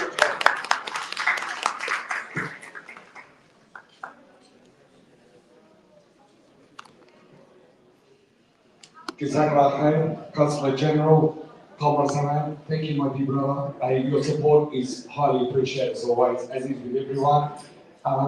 Someone that we haven't mentioned in the room earlier on, which I will mention right now, is our dear beloved friend, Mr. Chris Lacey from FCCI, who supports the Islamic community very strongly in Illawarra, and the Pakistani community, has been an absolutely champion of our region, and I appreciate you being here today as well. On that note, I'd like to invite our dear brother, Mr. Naeem Haq, and our dear uncle, Mr. Mustafa Chowdhury, who without these two amazing men, we can never get to where we need to get to. These guys help us at every single option and pledges. And let me remind you, we've locked the back doors, the side doors, the other doors, this door, that door, you're going nowhere. We want your money. So, as Sheikh Asim Abdi said, and it's extremely important to know that Allah, when He makes a promise, He's not just words. It will come to fruition. And those who have given will testify to that. For if you give $1, Allah will grant you 10 times that. So please, donate generously, donate from the bottom of your hearts. We do need the money. So I'm going to hand the microphone off to Uncle Mr. Chowdhury to start with the pledges, and we'll support him from there. Assalamu alaikum, everyone. I'd like to ask some brothers, on this one, give us a lot of bounties and our share to give to others. There's our duty. Dear brothers, this world is temporary world. Everything we have, everything we belong, that is not ours. It belongs to Allah subhanahu wa ta'ala. Whatever we give to Allah subhanahu wa ta'ala or give it to the charity, that is ours. That is saved. Whatever here, then we go on that. Dear brothers, I ask, first I say I will pledge inshallah, first start from me, $2,000 for this year. Takbir! Allahu Akbar! Takbir! Allahu Akbar! And ask other brother, please pledge yourself, please, everyone. Who's next one, brother? I have a pledge from Sister Nasreen Iqbal and her daughter Samaya Iqbal. $2,000! Allahu Akbar! Anybody else? Oh, by the way, Assalamu alaikum! Wa alaikum assalam wa rahmatullahi wa barakatuh. Let's go. Let's get this happening today. Ladies and gentlemen, there's flyers on your tables to make the pledges. Brother Naeem, how can we pay today? Right now, FPOS, cash, commitment. We have, where's the FPOS machine? He's got the FPOS machine. Okay. He's got the, Put your hand up. My dear brothers, sisters, as Senator Shubridge already said and testified, the QR code works. You have them on your tables. Please feel free to use them. I know people want to do anonymous pledges, so go ahead. Let's keep going. I've got another pledge, $1,000. $1,000, that's fantastic. Any more? Something over here. $1,000 from this table. Mashallah, from Dr. Saeed Khan. This side. So I get the details down. And from here, so what's your name? Sean for £5. How much are you pledging, Sean? $2,000 from Sean. Quickly, the gentleman's details. Yeah, volunteers, be quick. Anybody else? Thank you to all the youth, be quick. भाई अल्लाह ताला हमारे हाथों को अल्लाह से मांगने वाला बना दे और वही हाथ अल्लाह सुब्हानहू व तआला हमें दूसरों को देने वाला बना दे। कौन है ये काम करने वाला अभी? Please. Anyone at the back, ladies and gentlemen, you're pledged with. Oh,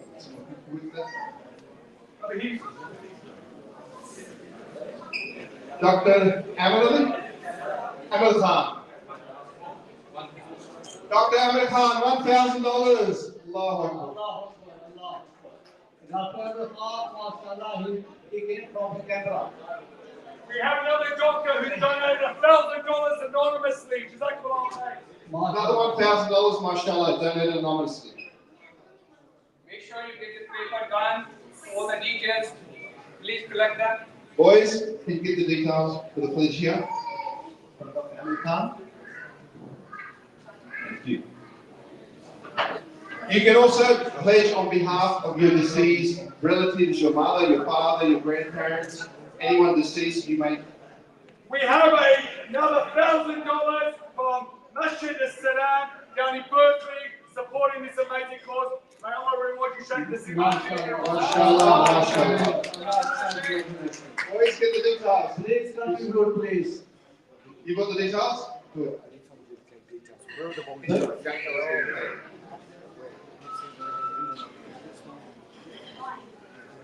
You don't have to pay now, you can pay in installments as well for your pledges, and you can pledge for a deceased relative. Anyone at the back there? I see the back table is very quiet. All the activities happening at the front. Your contribution is very important, brothers and sisters. अगर आप किसी को दुख दर्द में देखो और उसका एहसास न कर सको और इस अहल हो कि तुम वो उसका मदावा कर सको और तुम ना करो तो मेरे इंसान की कमी है।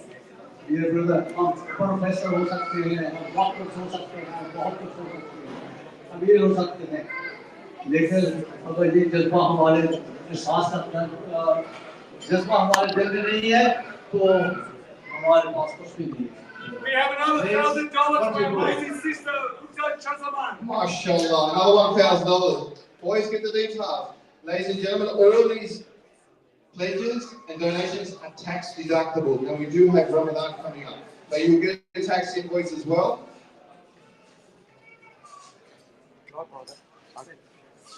Uncle Mustafa has led by example with his generosity, him and his family. We all know what they've done over in Pakistan, China, etc. So, who's going to help support our dear Uncle Mustafa financially to keep building these amazing facilities in Pakistan? Can I see you raise your hands?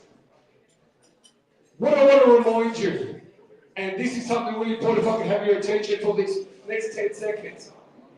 Who here remembers when I asked 2 tables to stand up? Put your hands up. Who remembers the 2 tables that stood up? Yes? We've had less than that donations. Remember those 30 people we talked about in every 100 that have been diagnosed and are suffering in Pakistan? We need your support. So I'm not going to stop until we get at least 30 hands up to support the 30% of our dear brothers and sisters in Pakistan who are suffering from diabetes. Can we get another pledge, please? We've all led by example. We haven't hidden away from Uncle Mustafa Chowdhury to all of us. So please, somebody else, anyone else with a pledge? May Allah reward you. Remember, whatever you give today, Allah's going to give you back tenfold. Inshallah, and Allah subhanahu wa ta'ala is the one who provides shifa. You can give sadaqah for your relatives, for anyone living now, or for anyone deceased. Another pledge. Just collect the cash right now. He's got cash, he's paying in cash. Yes. I love this man, Joldi Shagab. May Allah reward you, my dear brother. $500. Takbir! Allahu Akbar. Takbir! Allahu Akbar. Takbir! Allahu Akbar. Great example, paying by cash. Anyone else has cash in their pocket? Raise your hand. Cash is king. Cash is always king.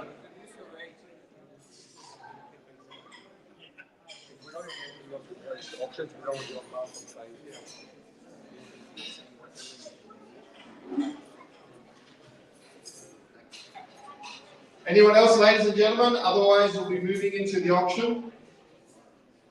I'd also like to acknowledge and appreciate Dr. Ahmed Majid who joined us today from Mashar Othman, the President of Mashar Othman.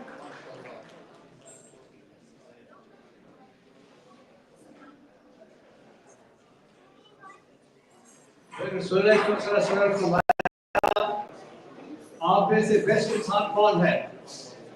Who is the best one? And our Prophet said, the best one is who helps others, who gives the benefits to others. He is the best person. Who is the best person today, inshallah?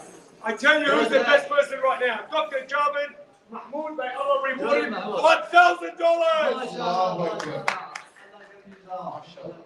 Accept your donations. We still without what we have normally Wollongong tonight, so the total is not reached to the Wollongong standard. So please go deep in your pockets, save your time. You're all getting hungry. We all want to get out after this. Enjoy the weather there. My dear brothers and sisters, remember the slide that Brother Harun showed us earlier. It was $13,000 for a storeroom. We really need you all to dig deep and to remember why you are being asked and brought here by Allah subhanahu wa ta'ala to donate generously. Let's raise the funds that we need for our dear brothers and sisters. Any other pledges before we start with the auction items? Dig deep, remember Allah will reward each and every one of you. He will replace your money, I promise you that. Okay. You ready, son? Yes. Okay, well, may Allah reward each and every one of you as always. And let me start by saying, if your dua is all you have, please make dua for us. We do appreciate it. Because as I said from the very offset, we appreciate every one of you being here today. And we appreciate, and talk about pledges and donations. Once again, Uncle Rashid Khan for donating and being here for us with this amazing video, mate. We're going to get straight to the auctions. Here's the exciting part. So, Brother Shafar, I know you. What do you do? The professor said about being on your phone. Get off your phone. Could you please introduce this amazing artist with these picture frames? Can you get this slide for the artist, brother? The first auction item I want to introduce is a cry for our community, Sister Samia Anwash. She's running a workshop today, otherwise she would be speaking what I'm saying. She has revitalized the calligraphic work in Sydney. Last 3 years, she started this beautiful initiative to carry on the 1500 years tradition of promoting Quran through calligraphy. So what you see in there, these are her original work, one and only exclusive, handmade, well-preserved art piece, and it will come with the certificate of authenticity, go with that as well. And what you're going to get, as I said, it's a 3 ways benefit from there. You are promoting, if these art pieces go to your lounges and your boardrooms, there will be barakah.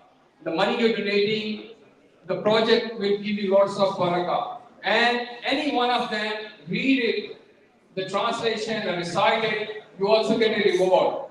And as I said, everything is tax deductible. We're starting in the name of Allah, this piece of art. And this is, can we go next?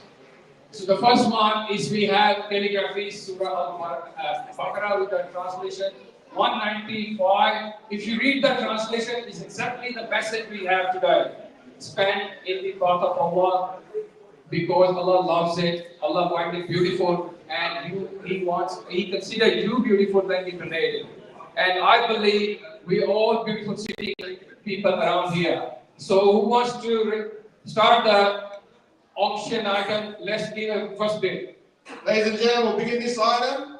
The calligraphy of Surah Al-Baqarah, ayat 195, starting at $1,000. Ladies and gentlemen, do I hear $1,000 is the call? 1,000 for this beautiful picture that we framed in your home. $1,000, ladies and gentlemen. Brothers and sisters, this is a one-off. There is not another one in the whole entire world. Every one of these artworks is a one-off. Am I right, Brother Shukra? Absolutely. Yes, absolutely. So they're all one-offs. They're art pieces that you'll have in your house, but they're not art pieces of beautiful landscape sceneries. They are something more delicate, something more precious, and that is the words of Allah. So let's start. $1,000. $1,000 is the call, ladies and gentlemen. You're also supporting a local artist. This is a once-in-a-lifetime opportunity. It's the only one of its kind, and she's Sydney-based. $1,000, ladies and gentlemen. Do I hear anyone put up their hand for $1,000? And you also get to have the first bid on an auction item here today, so you support the Ummah in that respect. Give us a bid. Somebody come up with $1,000 for this amazing picture frame. The first person bidding will be motivating the other bids. Here we go. $1,000. Brother Samir, enough. Keep going. 1,000. 1,000. Do we hear 1,200? 1,200 is a call. Anyone for 1,200? Although we have $1,000 over there. Do we hear 1,100? 1,200? Anyone? 1,100 is a call. Going once. Going. Anyone else? It's going to go twice. Going Salvador. 1,200? 1,200, mashallah, this is the Allahu Akbar. Are you going to woman beat you? 1,200 is a call to a If I need a sibling, I want to be doing this to you. You have civil rivalry? I'll take on your sister. Come on, man. What do you got? 1,300! 1,300! Now that you're going to beat you. 1,300, do we hear 1,800 to start? It's okay. 1,300, do we hear anyone about 1,300? Do we hear 1,400? No? 1,400, come on, my brothers and sisters. $1,400 is all we're asking. And we'll throw in a photo with Senator the shoe bridge. I know. In a couple of years, this artist will be famous, so it'll be worth a lot more. Going once, going twice, and sold. $1,300! Takbir! Okay, boys, get into details, please. Okay, next item. Okay. Sorry?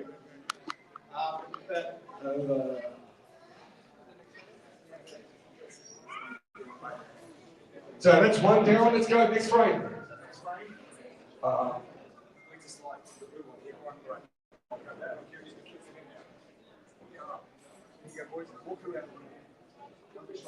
Show the sisters. The sisters love the blue paintwork, so let's get really nice and close. And go for it. Okay, this one here, ladies and gentlemen, is very beautiful. Same artist, and a nice blue and yellow colour, starting at $1,000. Do I hear 1,000? 1,000 is the call. Blue fits all decor in all homes. Okay, and more about this painting here, Shepard? It's got the unique artistic point there. The 99 names of Allah written spirally first time with the blue and a yellow combination used by the acrylic paint and protected by the varnish. If you see, it gives you shine up when it gets a light on it. So as I said, it's original work. We are promoting the name of Allah. Wherever you put it there, it will give you barakah 3 ways. Ladies and gentlemen, do I hear $1,000 as a bid? $1,000. Remember, this is a pledge. You tell me your brothers and sisters, but you take it home a gift as well. You're here for one reason only, and that's to give in the name of Allah. So please, somebody start us off today. $1,000. $1,000 takbir. Allahu Akbar. Now we're going to count 1,000, 1,000, 1,000. Can we get $1,100, $1,100? $1,100 go on anyone on these tables? $1,100. Please put your hand up. Come on, brothers. 1,100 is a call. Anyone had more? 1,100 is a call. Anyone? Anyone? 1,100 is a call. 1,100 is a call. 1,000 bids have been made. We need $1,100 for this beautiful item. Look fantastic on you all. Remember, this artist is a new artist, so it's one of a kind. It will increase in value. 1,100 is a call. Going once. Going twice. Last call and sold. The Queen, my Allah reward you. That's well paid. Finally, for Nelson Anya. Lawyers, get his details, please. Okay, next item. This is the last one for today. It's the heart of Quran, Surah Yasin. We all read for many occasions, but look at the color scheme and the artist she painted. It's come with the metallic, unique colors of blend of the yellow and red and maroon. And look at the, as I said, make sure when we give it to them, give the certificate of authenticity to them. Make sure whoever got it, read the name and give it to them as well, along with that. So please start the bid from. Okay, ladies and gentlemen, again, we're starting at $1,000 for this beautiful item, one of a kind. $1,000. Do I hear $1,000 is a call? Everyone's quiet at the back of the room. $1,000 is a call, ladies and gentlemen. It will look beautiful in your house. $1,000. This is lady, sister. Thank you. Allah, may Allah reward you, sister. Do I hear 1,000? Brothers. Sister, same color as the other painting. Let's go. $1,000 over here. Can I get $1,100? I'm here to get money out of you people. I do not apologize. I'm not here to be nice. I'm here to help my dear brothers and sisters in Pakistan who need you right now. Yes, I'm picking on you. They need you. $1,100. $1,100. And it is the last painting today. It is the last one. Imagine in your bedroom, in your living room, in your kitchen. It's the words of Allah. So, $1,000 over here. We're not going to stay all day because we have many items still to go. $1,000 going once. I knew that was there. You've got a big heart, sister. But I'm going to reward you. But you and your family stay blessed. Sister, we're going to take her on. Let's go. $1,200. $1,200. $1,200. I've fought for you too. Let's go. Let's go. Let's go. I need $50, $100 over here. Remember? The reason I say even $50, can somebody tell me here what $50 is in Pakistani money? Does anyone know? No? No? Wow. We're the government gentlemen. What does $50 straight about? 800 rupees. Beautiful. 800 rupees. What can we get for 800 rupees given medical aspect? 8,000 rupees. There you go. So that's what I'm asking for now. $50, 8,000 rupees. Can somebody ding. The bid is still over here. We need 8,000 rupees. Let's go. Yes. So we're selling in rupees or dollars now? I don't sell anything right now. US, Aussie, Canadian, you name it. Okay, so we're up to 1,300 now, aren't we? 1,250 was the bid, yes? It was 1,200. 1,200 was the bid. 1,200 was the bid, ladies and gentlemen. 1,300. 1,200 bid going once, and we're getting a bit of feedback on the mic. Yeah, can we fix that, boys? 1,200 going twice. Last call and sold. MashaAllah, big round of applause.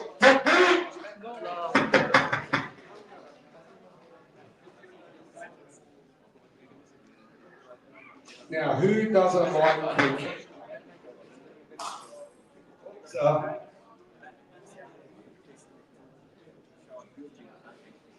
Cricket bat signed by former captain of Pakistan, Yunus Khan, and one of the highest test run makers for Pakistan.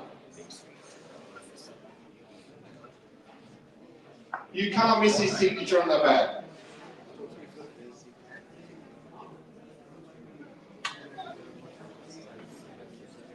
I've always been told our Pakistani brothers are cricket man. So show me how keen you are on cricket. We got a side bat by your captain, the captain of Pakistan, Yunus Khan. Can I please get a bid?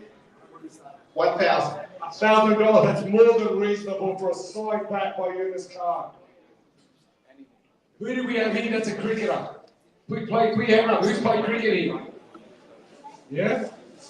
Bring it over here. $1,000 The cricket players are over here. Let's have a look at here. That's what the boys are going to do. And the man is a legend.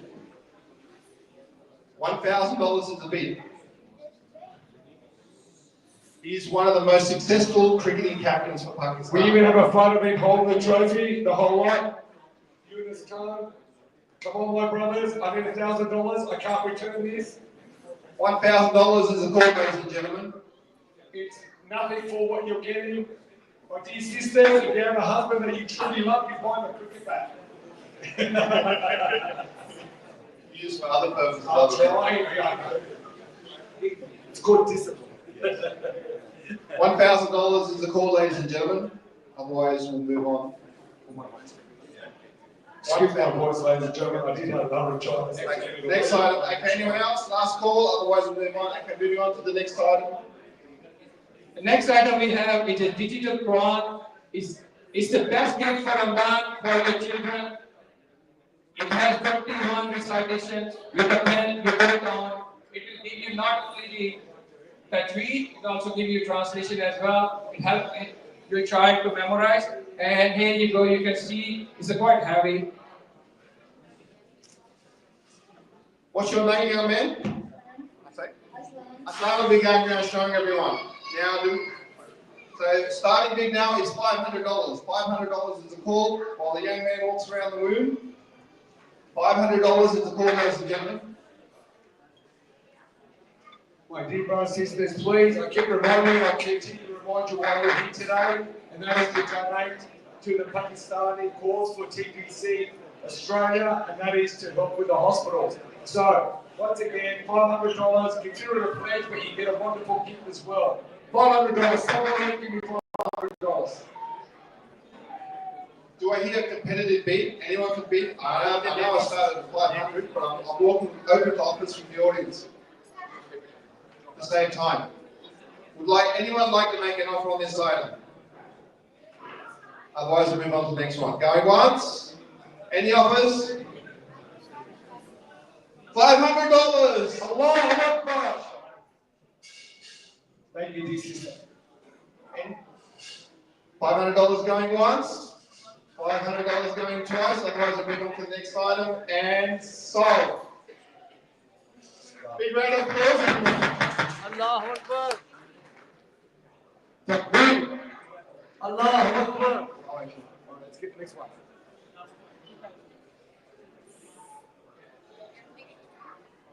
We do apologise, Professor. The next several items will be screens, but whatever motivates the people. Here we go, people. Hashtag 1625 children, 56 gigabyte. You all know what it is. You all know what it's worth in the shops. Somebody start us up, and do not insult us with under $2,000. I know doctor said don't to glue to the mobile, but you can still make more with it. That's correct. Okay, we're starting at $2,000, ladies and gentlemen. Do I hit $2,000 for an iPhone? $2,000. We have two of them available. We all have back to school. We all have back to school starting next week. So, and this week, so if your children need these devices, let's please support a great cause. $2,000. Somebody give me $2,000 for an iPhone. Ladies and gentlemen, if you buy this from the shop, you just get an iPhone. If you buy this from here, you get the Hassanah as well. Absolutely. And all these items are supported by Harvey Norman in Campbelltown. So it's not a worry, no problem about worrying or anything else. So please dig deep. $2,000 going once. We have two iPhones. If I can't sell them, I'll move on to the next item. Going twice. And last call, let's move on to the next item.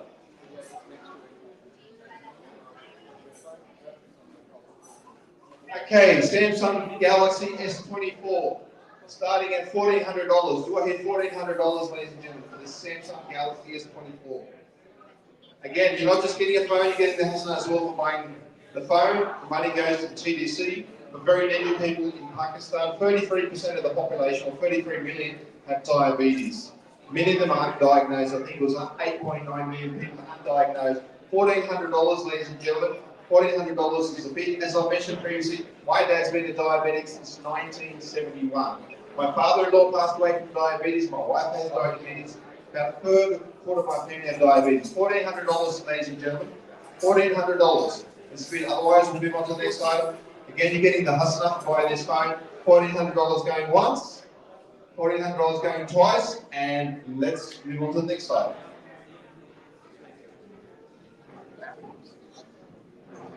Oh, we have a MacBook Air 13. Starting. Okay. Some will be taken around. The starting price is $1,600. What is $1,600, ladies and gentlemen?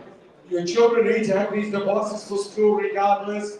As our dear brother keeps telling you, you remember you get Hassanet when you buy this here today. Can I have everyone's attention for the next just 20 minutes? We're going to finish off this auction, then we're going to sit down and eat. I need $1,500 for the MacBook. $1,500. Someone put their hand up.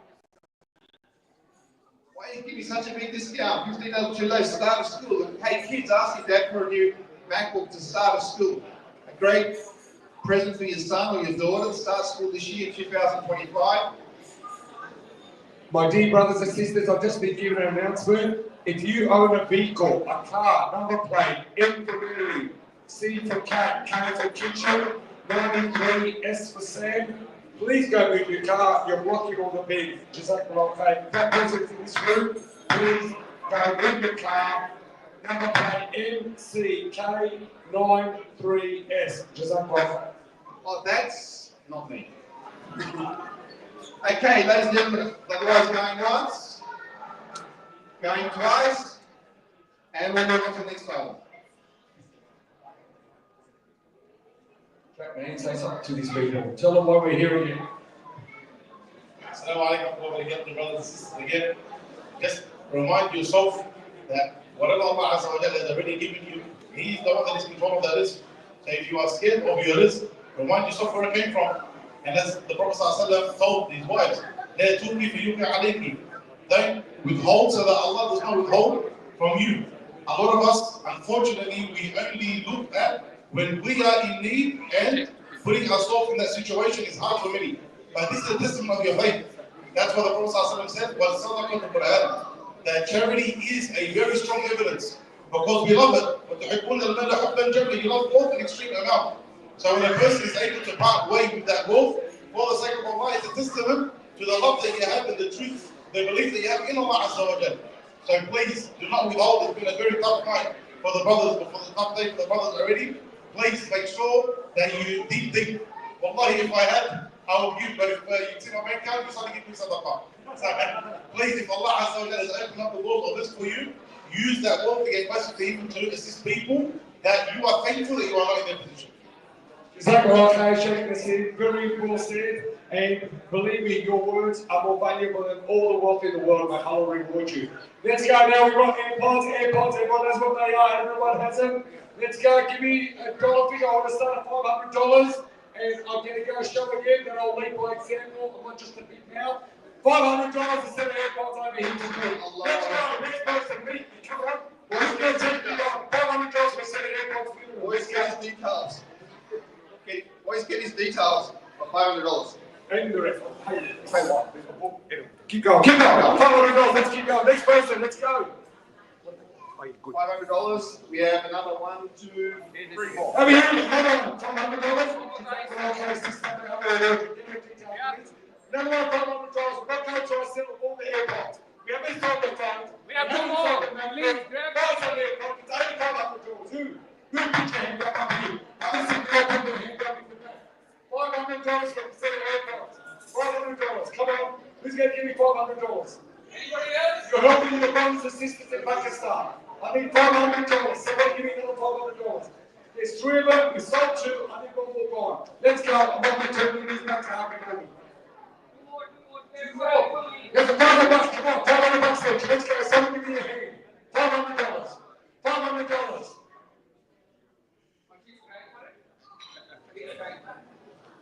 $500 from the airport. Let's go. We've got the Nazi system you supported. I need another chocolate sold. Let's go. 100. How many more have we got? Got 3 more? Two more. Just 2 more to go, ladies and gentlemen. $500. You donated already 500 in Australia. Why don't you buy this? So make my hands free, please. They're too heavy. And you know what? The retail for $100 normally.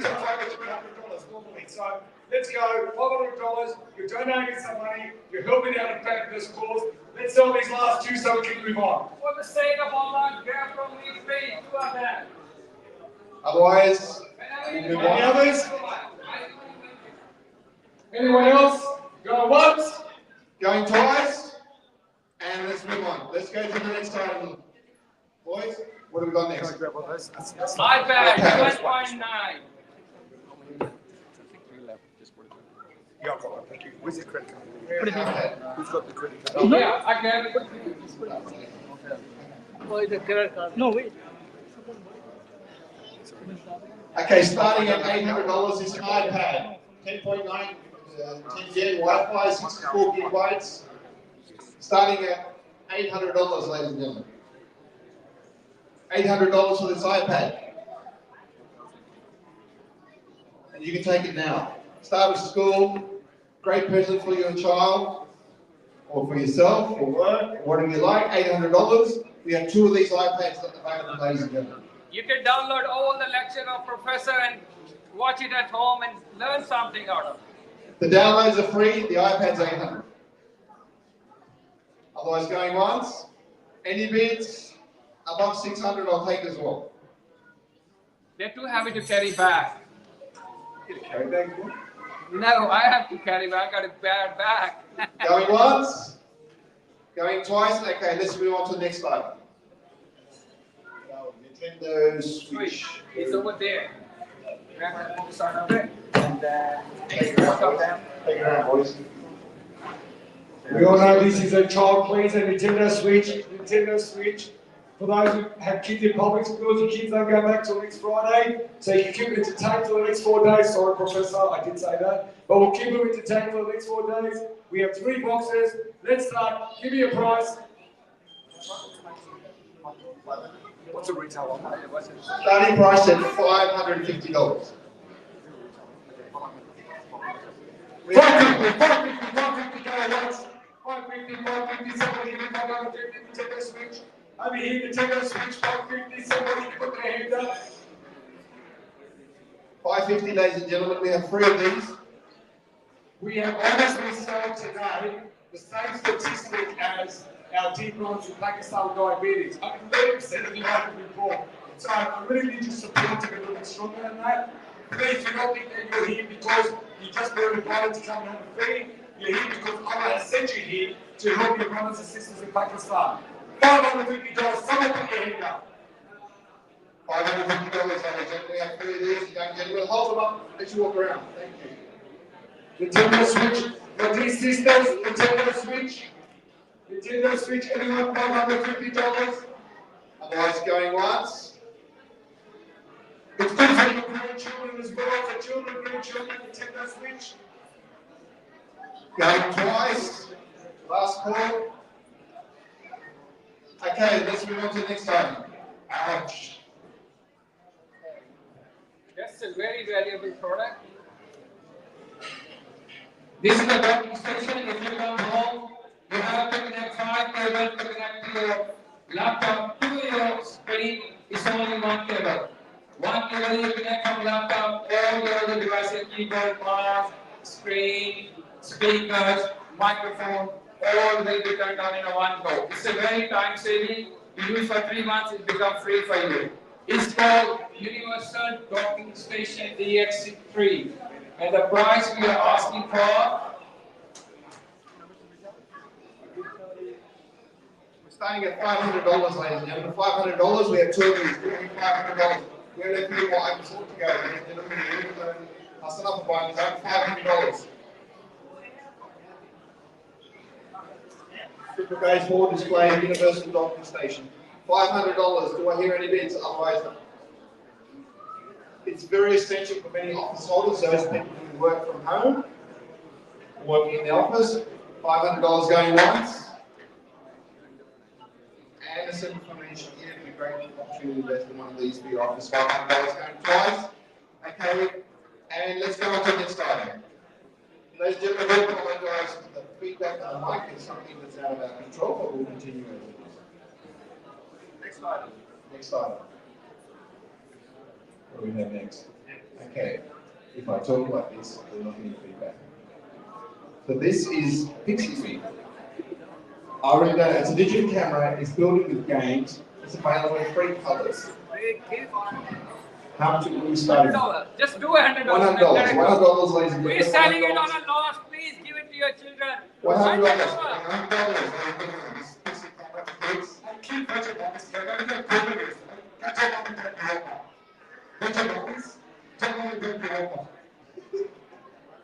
I'm trying really hard here. Yes, one for the Shaykh.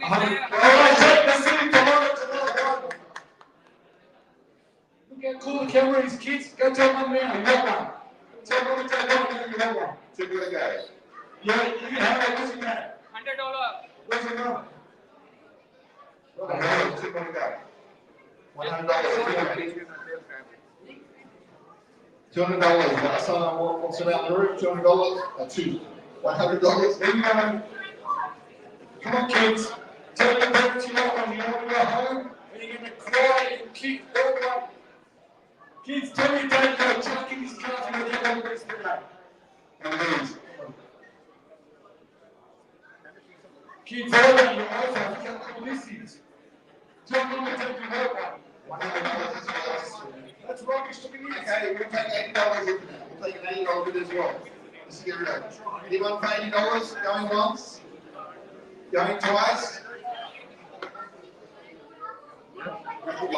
I'm guessing we have one. Yeah, I can't get his details.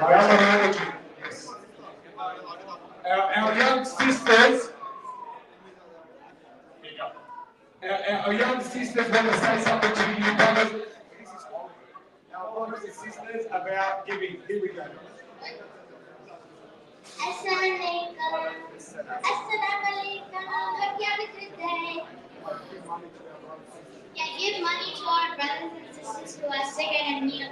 Yeah, guys. Yeah, we're going to be so disappointed in all of you, the kids said to me, if you do not support their uncles and aunties in Pakistan. Let's go. And can I just say something? I noticed 1, 2, 3, 4, 5, 6 Arabs give money. Well, I want my Pakistani brothers to get serious and start throwing their wallets at me. Let's go. Who you got?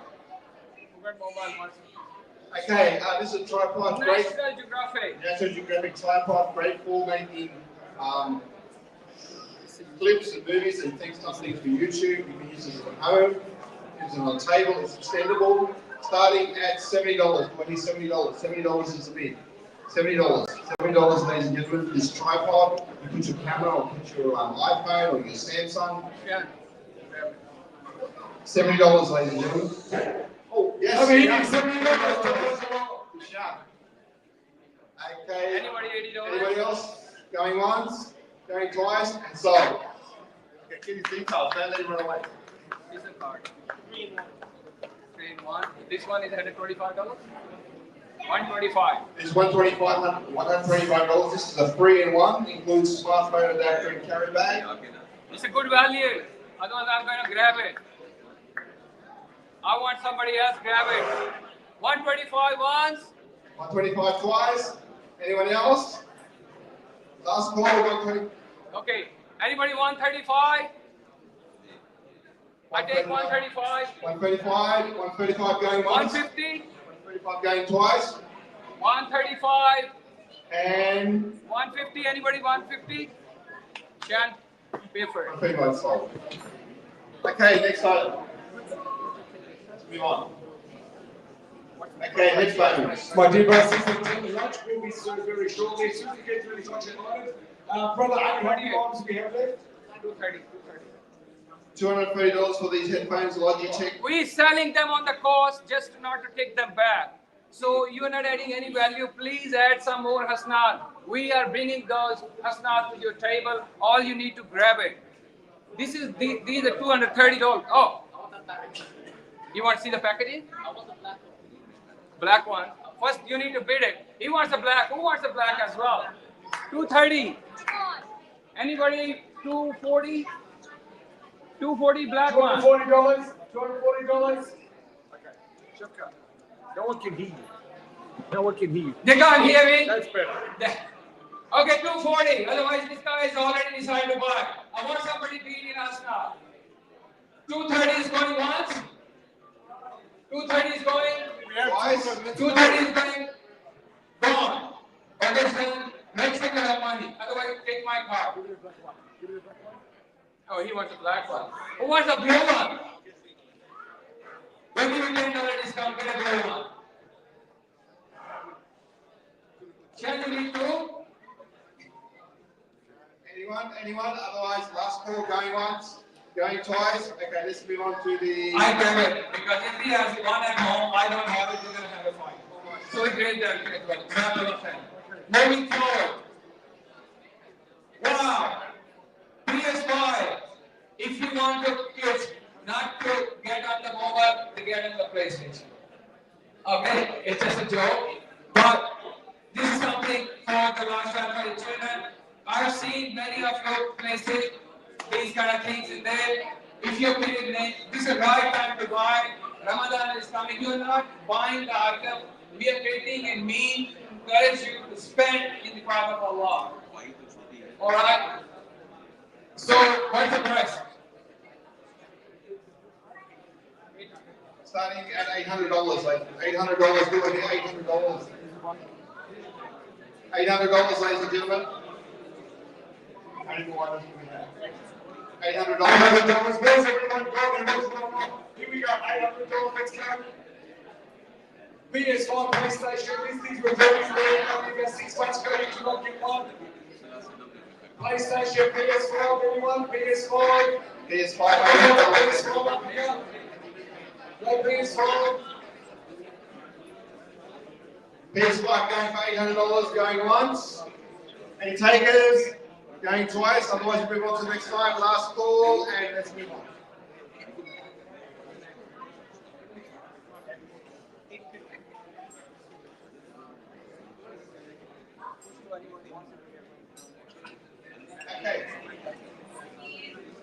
Okay, this is something different. It's a parenting workshop. It's valued at $150. This is an interactive workshop. It's been successfully delivered in the area of Campbelltown and other regions. It involves encouraging, providing an environment for kids, incentives, to help your child become an independent person without being pushed. These are valued at 150. These sessions go for 3 sessions, ladies and gentlemen. Do I hear any bids for what we're starting at? Any price, we'll take any price. You can take $50, put up $50 if you like. $50, guys, come on, come and get 3 sessions for 3 weeks, 2-hour sessions. Seriously, guys, think about $50. You can't get half to take a fuel for $50. So put your hand up and buy it. $50. You can give to another parent. Ramadan's coming, donate it to your grandchildren, to your children, whatever you want to do. If you know someone with annoying children, you can hand it to them as a gift. We need to move on. These workshops are starting next week, so it's live, it's new. It's happening in interactive. Again, you'll get, all the parents will get workbooks for these workshops. So it's something of value and you can use it for the rest of your life. Going once, $50. Any takers, I'll take any bid. I'll take any bid, ladies and gentlemen. Do I have any bid? Welcome to bids. It's a 3-week workshop, 2-hour sessions. It's for parents, it's not for kids. This is for parents. Any bidders? I'll take anything, $20. Anyone, $20? Any price will do. Okay, anyone would like to make an offer? Last time, otherwise, any offer? Any offer? Otherwise, going once? Going twice? Okay, let's move on.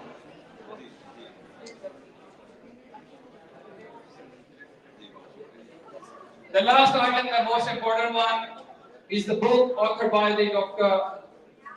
Javed Iqbal. I want him to come and talk about it, and I want people to take it as a souvenir, really remember it, and whoever buy, they come in and go forward as well. So we have few of them. Thank you very much. This is my ये मेरी उर्दू की शायरी की किताब है और मैं आपको एक गज़ल उसमें से मुझे कहा गया है कि सुना दीजिएगा कि उसकी खामोशी को इनकार न समझा जाए, बंद दरवाजे को दीवार न समझा जाए। क्या बात? उसकी खामोशी को इनकार न समझा जाए, बंद दरवाजे को दीवार न समझा जाए। बोझ इतना है कि उठने नहीं देता, वरना चश्मे अफसुर्दा को बीमार न समझा जाए। और ये अलग बात के रहता हूँ इसी दुनिया में, पर मुझे इसका तलबगार न समझा जाए। और सांस लेता हुआ हर शख्स नहीं है जिंदा, जागने वाले को बेदार न समझा जाए। और मैं सिपाही हूँ, मेरी कब्र पे ये लिख देना, मेरे मर जाने को बेकार न समझा जाए। क्या बात है, क्या बात। मेरा शुक्रिया। मेरी जो किताबें हैं, एक पेरेंटिंग की किताब है जो कि वो पेरेंटिंग के कोर्स के साथ फ्री डाउनलोड हो जाती है, वो तो फ्री अवेलेबल है। ये एक शायरी की किताब है जिसका तीसरा एडिशन है। एक मेरी ऑपरेटिव सर्जरी की भी किताब है। तो मेरी जितनी किताबों का रेवेन्यू होता है, ये तो खैर चैरिटी के काम के लिए है, उसको मैं ऐसे में हफ्ते के करने की बजाय जो मेरा ये काम है पेरेंटिंग से मुताबिक ट्रैवल करने का, मैं उसमें खर्च करता हूँ। बल्कि जो मेरी यूट्यूब और उसमें से भी आता है वो भी मैं उसी पे खर्च करता हूँ। तो this is actually my not for my living, this is my charity work. तो ये किताब है जो मैं गिफ्ट में लाया था, ये जिसको चाहे हमारे दोस्त तोहफा दे सकते हैं। तो ये शायरी की किताब है। इसका बाहर उसको देता है $20। अच्छा एक बात और, सॉरी बिफोर आई फॉरगेट, जब मैं यहाँ आ रहा था तो हमारे कुछ दोस्त हैं पाकिस्तान में जो कि सिडनी के रहने वाले हैं। तो उनको मैंने जब बताया कि मैं चैरिटी के काम में जा रहा हूँ, तो उन्होंने कंट्रीब्यूट किया दोनों प्रोजेक्ट्स में, सबीले मुस्तफा के प्रोजेक्ट में भी और TDC के प्रोजेक्ट में भी। तो उनका पाकिस्तान में एक बिजनेस है प्रॉपर्टी का, और they are actually basically from Sydney. And they said कि जो बिल्डिंग की तस्वीर बनी हुई है, ये हमने एक रेप्लिका है सिडनी की एक बिल्डिंग का जो कि लाहौर में बन रही है। तो यहाँ आने से पहले चूंकि मैंने कहा मैंने माइक खड़ा करके आपको बताना है, so I went and visited that project. So if anyone out of you want to invest in Pakistan, they are good, safe people to invest. तो ये उनका मैसेज है आपके लिए। So thank you very much. Okay, $20. Thank you very much. $20 is big. $20. Go ahead. $20. Is that included in present? Oh, take that one. Anyone else for $20? Yeah, it goes in. One of each, $20. Boys, take it in time. Next person, $20. Next person, $20. $20 for the goal. And how many of you left? $20 is the goal.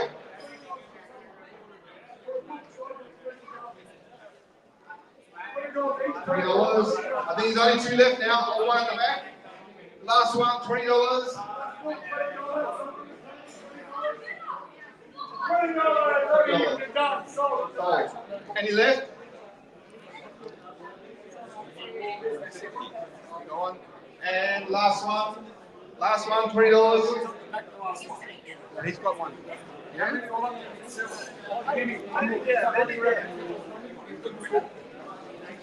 We have two sisters. We have one here. Okay. There are more books here. Anybody else? We have a few more books, ladies and gentlemen. $20.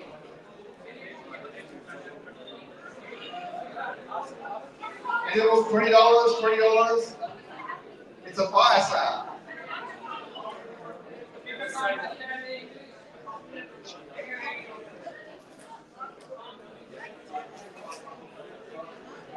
Okay, this side.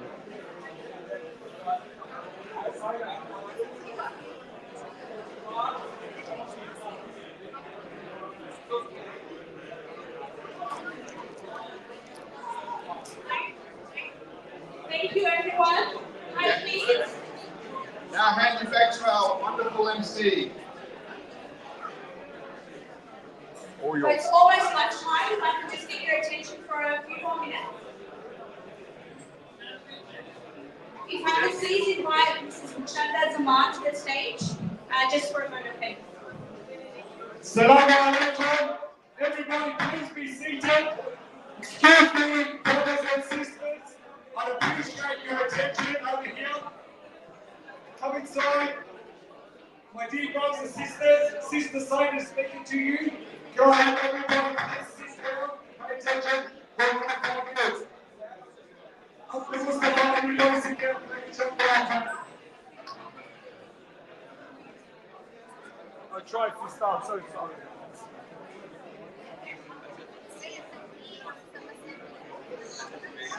Assalamu alaikum.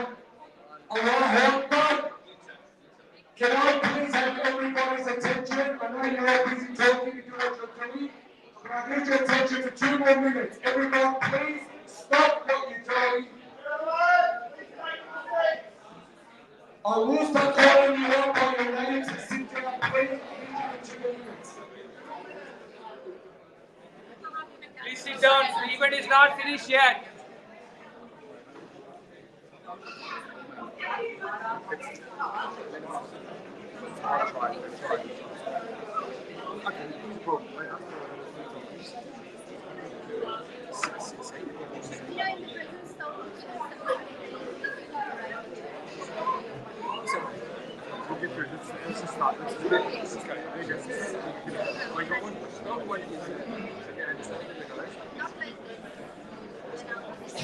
My dear brothers and sisters, Opening. No.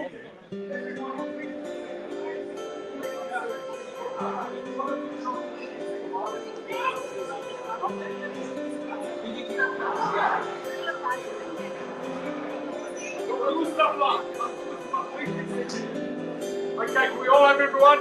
Please, sister, go ahead. Second, okay.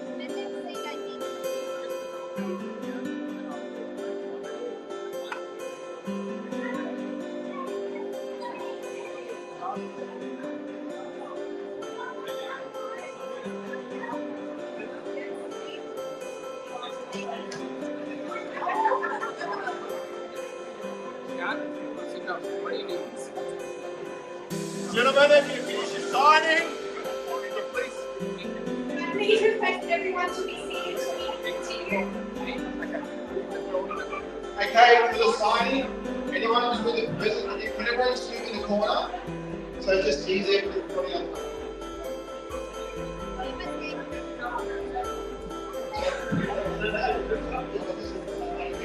Make it easy. That's it. Anyone doing the signing, just go over there. And everyone else, please remain seated. We've only got 2 minutes to go. Be very quick, and we will feed you, inshallah. Gentlemen at the front, can you...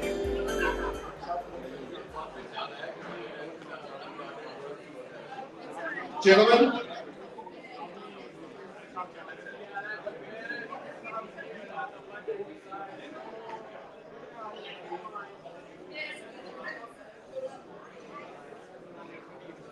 Can everyone please take their seats? We only got a couple of minutes to go.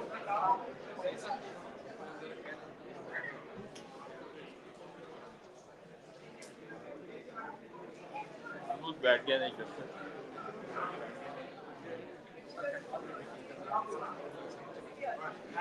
Okay, we're going to start. We've asked everybody to sit down. Next time. So we move on to the next one.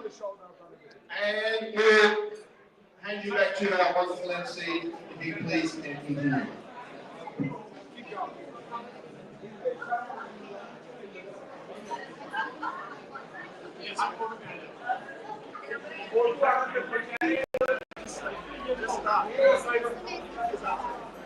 Just start. Don't worry about it. Let's go. Don't talk unless you The Prasad, please, thank you very much. And Consul General, wonderful to have you. Everyone take their seats. 2 minutes. Assalamu alaikum. I'm going to get straight to the point. I'd like to ask our beautiful sister, Mrs. Rakshanda Zaman, I'm sorry if I said that wrong. Please, go ahead. Assalamualaikum everyone. What a beautiful crowd. Can I have a round of applause for TDC today? Thank you. Really grateful to all of you to be present here and to contributing to the cause. My name is Rukhsanda Zaman and I belong to Sabile Mustafa Sallallahu Alaihi Wasallam Foundation. Ourselves and the Diabetes Center are hosting Dr. Javed Iqbal in Australia. Just wanted to thank Chaudhry Mustafa Uncle, Dr. Said Anwar, Dr. Asrar and all the TDC team to sharing the visit of Dr. Javed and contributing to the cause. I just wanted to share a small, simple, personal story. That when we are talking about when this brother was having these people stand up on the tables and saying that 30% of the people having diabetes, I wanted to share my personal story. Diabetes, this cause is really personal to me because it runs in our family. My father, he was stung by this disease. He had a below knee amputation. He had a toe cut. When I was in Madrid, the doctor told my father, you will be missing your limbs. And we didn't take it seriously. Wallahi, we don't take it seriously unless it comes to our house. So I just wanted to let you know that the cause they are following, it's very important. Take it seriously. People lose limbs, people lose lives and important organs. And it's very important that we support this cause and contribute to this. Thank you so much. Jazakallah khair.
Assalamu alaikum, my dear brothers.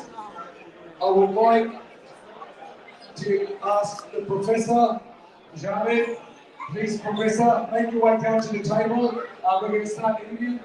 Wonderful dignitaries. Important dignitaries.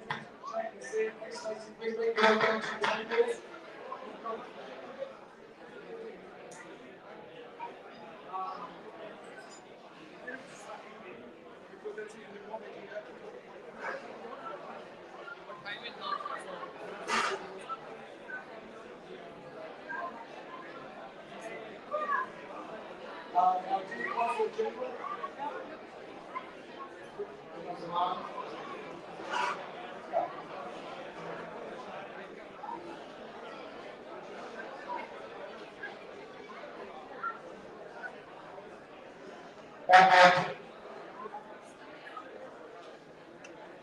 Can I ask everybody else just to please remain seated? Don't say goodbye, say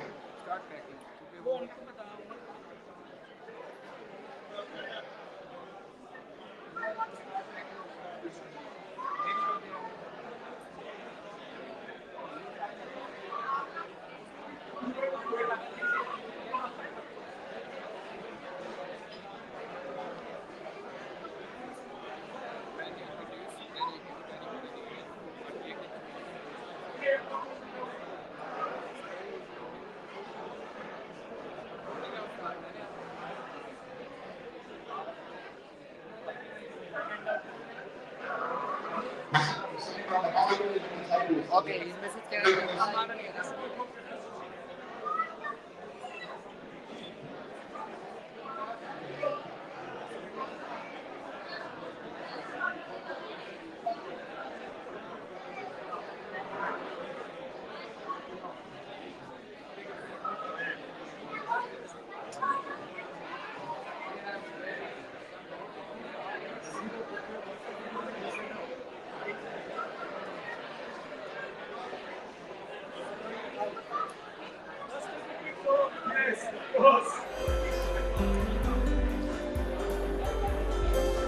Just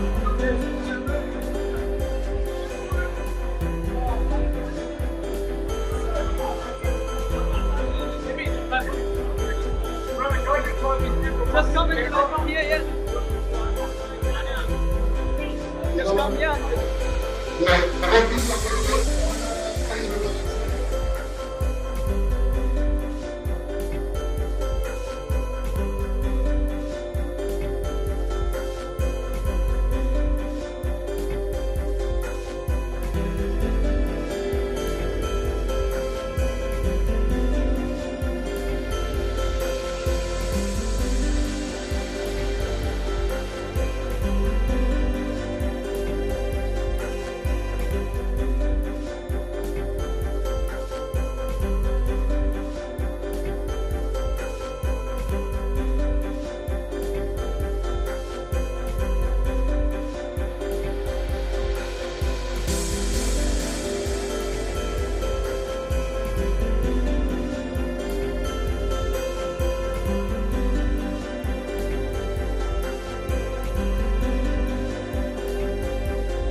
Assalamu alaikum.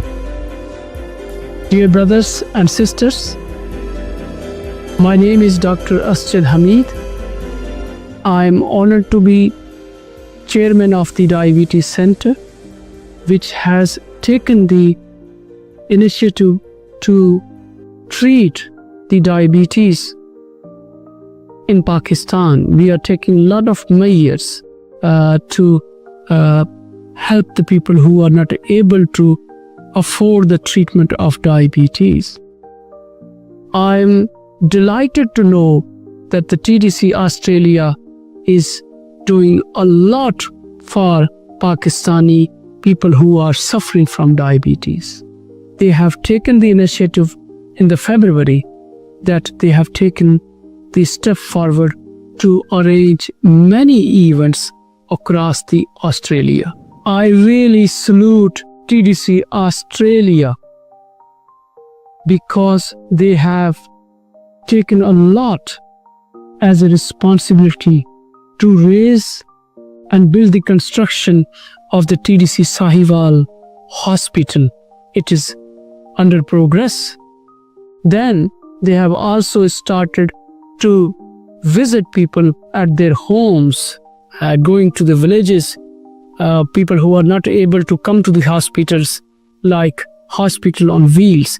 That is also a remarkable project of the TDC Australia. Similarly, TDC Australia has been sponsoring us Type 1 Diabetes Clinic and ongoing dialysis treatment for people who have kidney failure. I really appreciate your ongoing support for the Diabetes Center, Islamabad and Sahiwal project.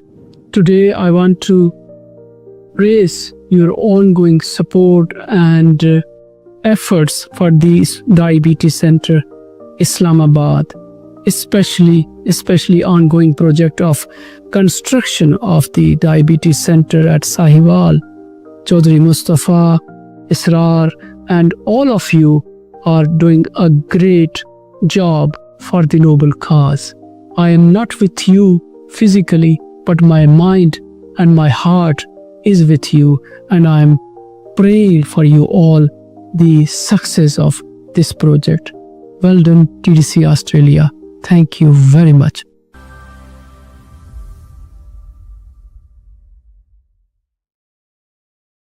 Diabetes is a growing health crisis in Pakistan, affecting millions of lives. Managing this disease requires specialized care and continuous support. To serve more people in need, the Diabetes Center Islamabad, the country's largest diabetes specialty hospital, is building a new branch in Sahiwal. Construction is already underway, but we need your support to complete this life-changing project. Your donations will directly support the building of this facility, providing hope and healing to countless lives. Join us in this mission. Donate today.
Literally, और अपने आप ही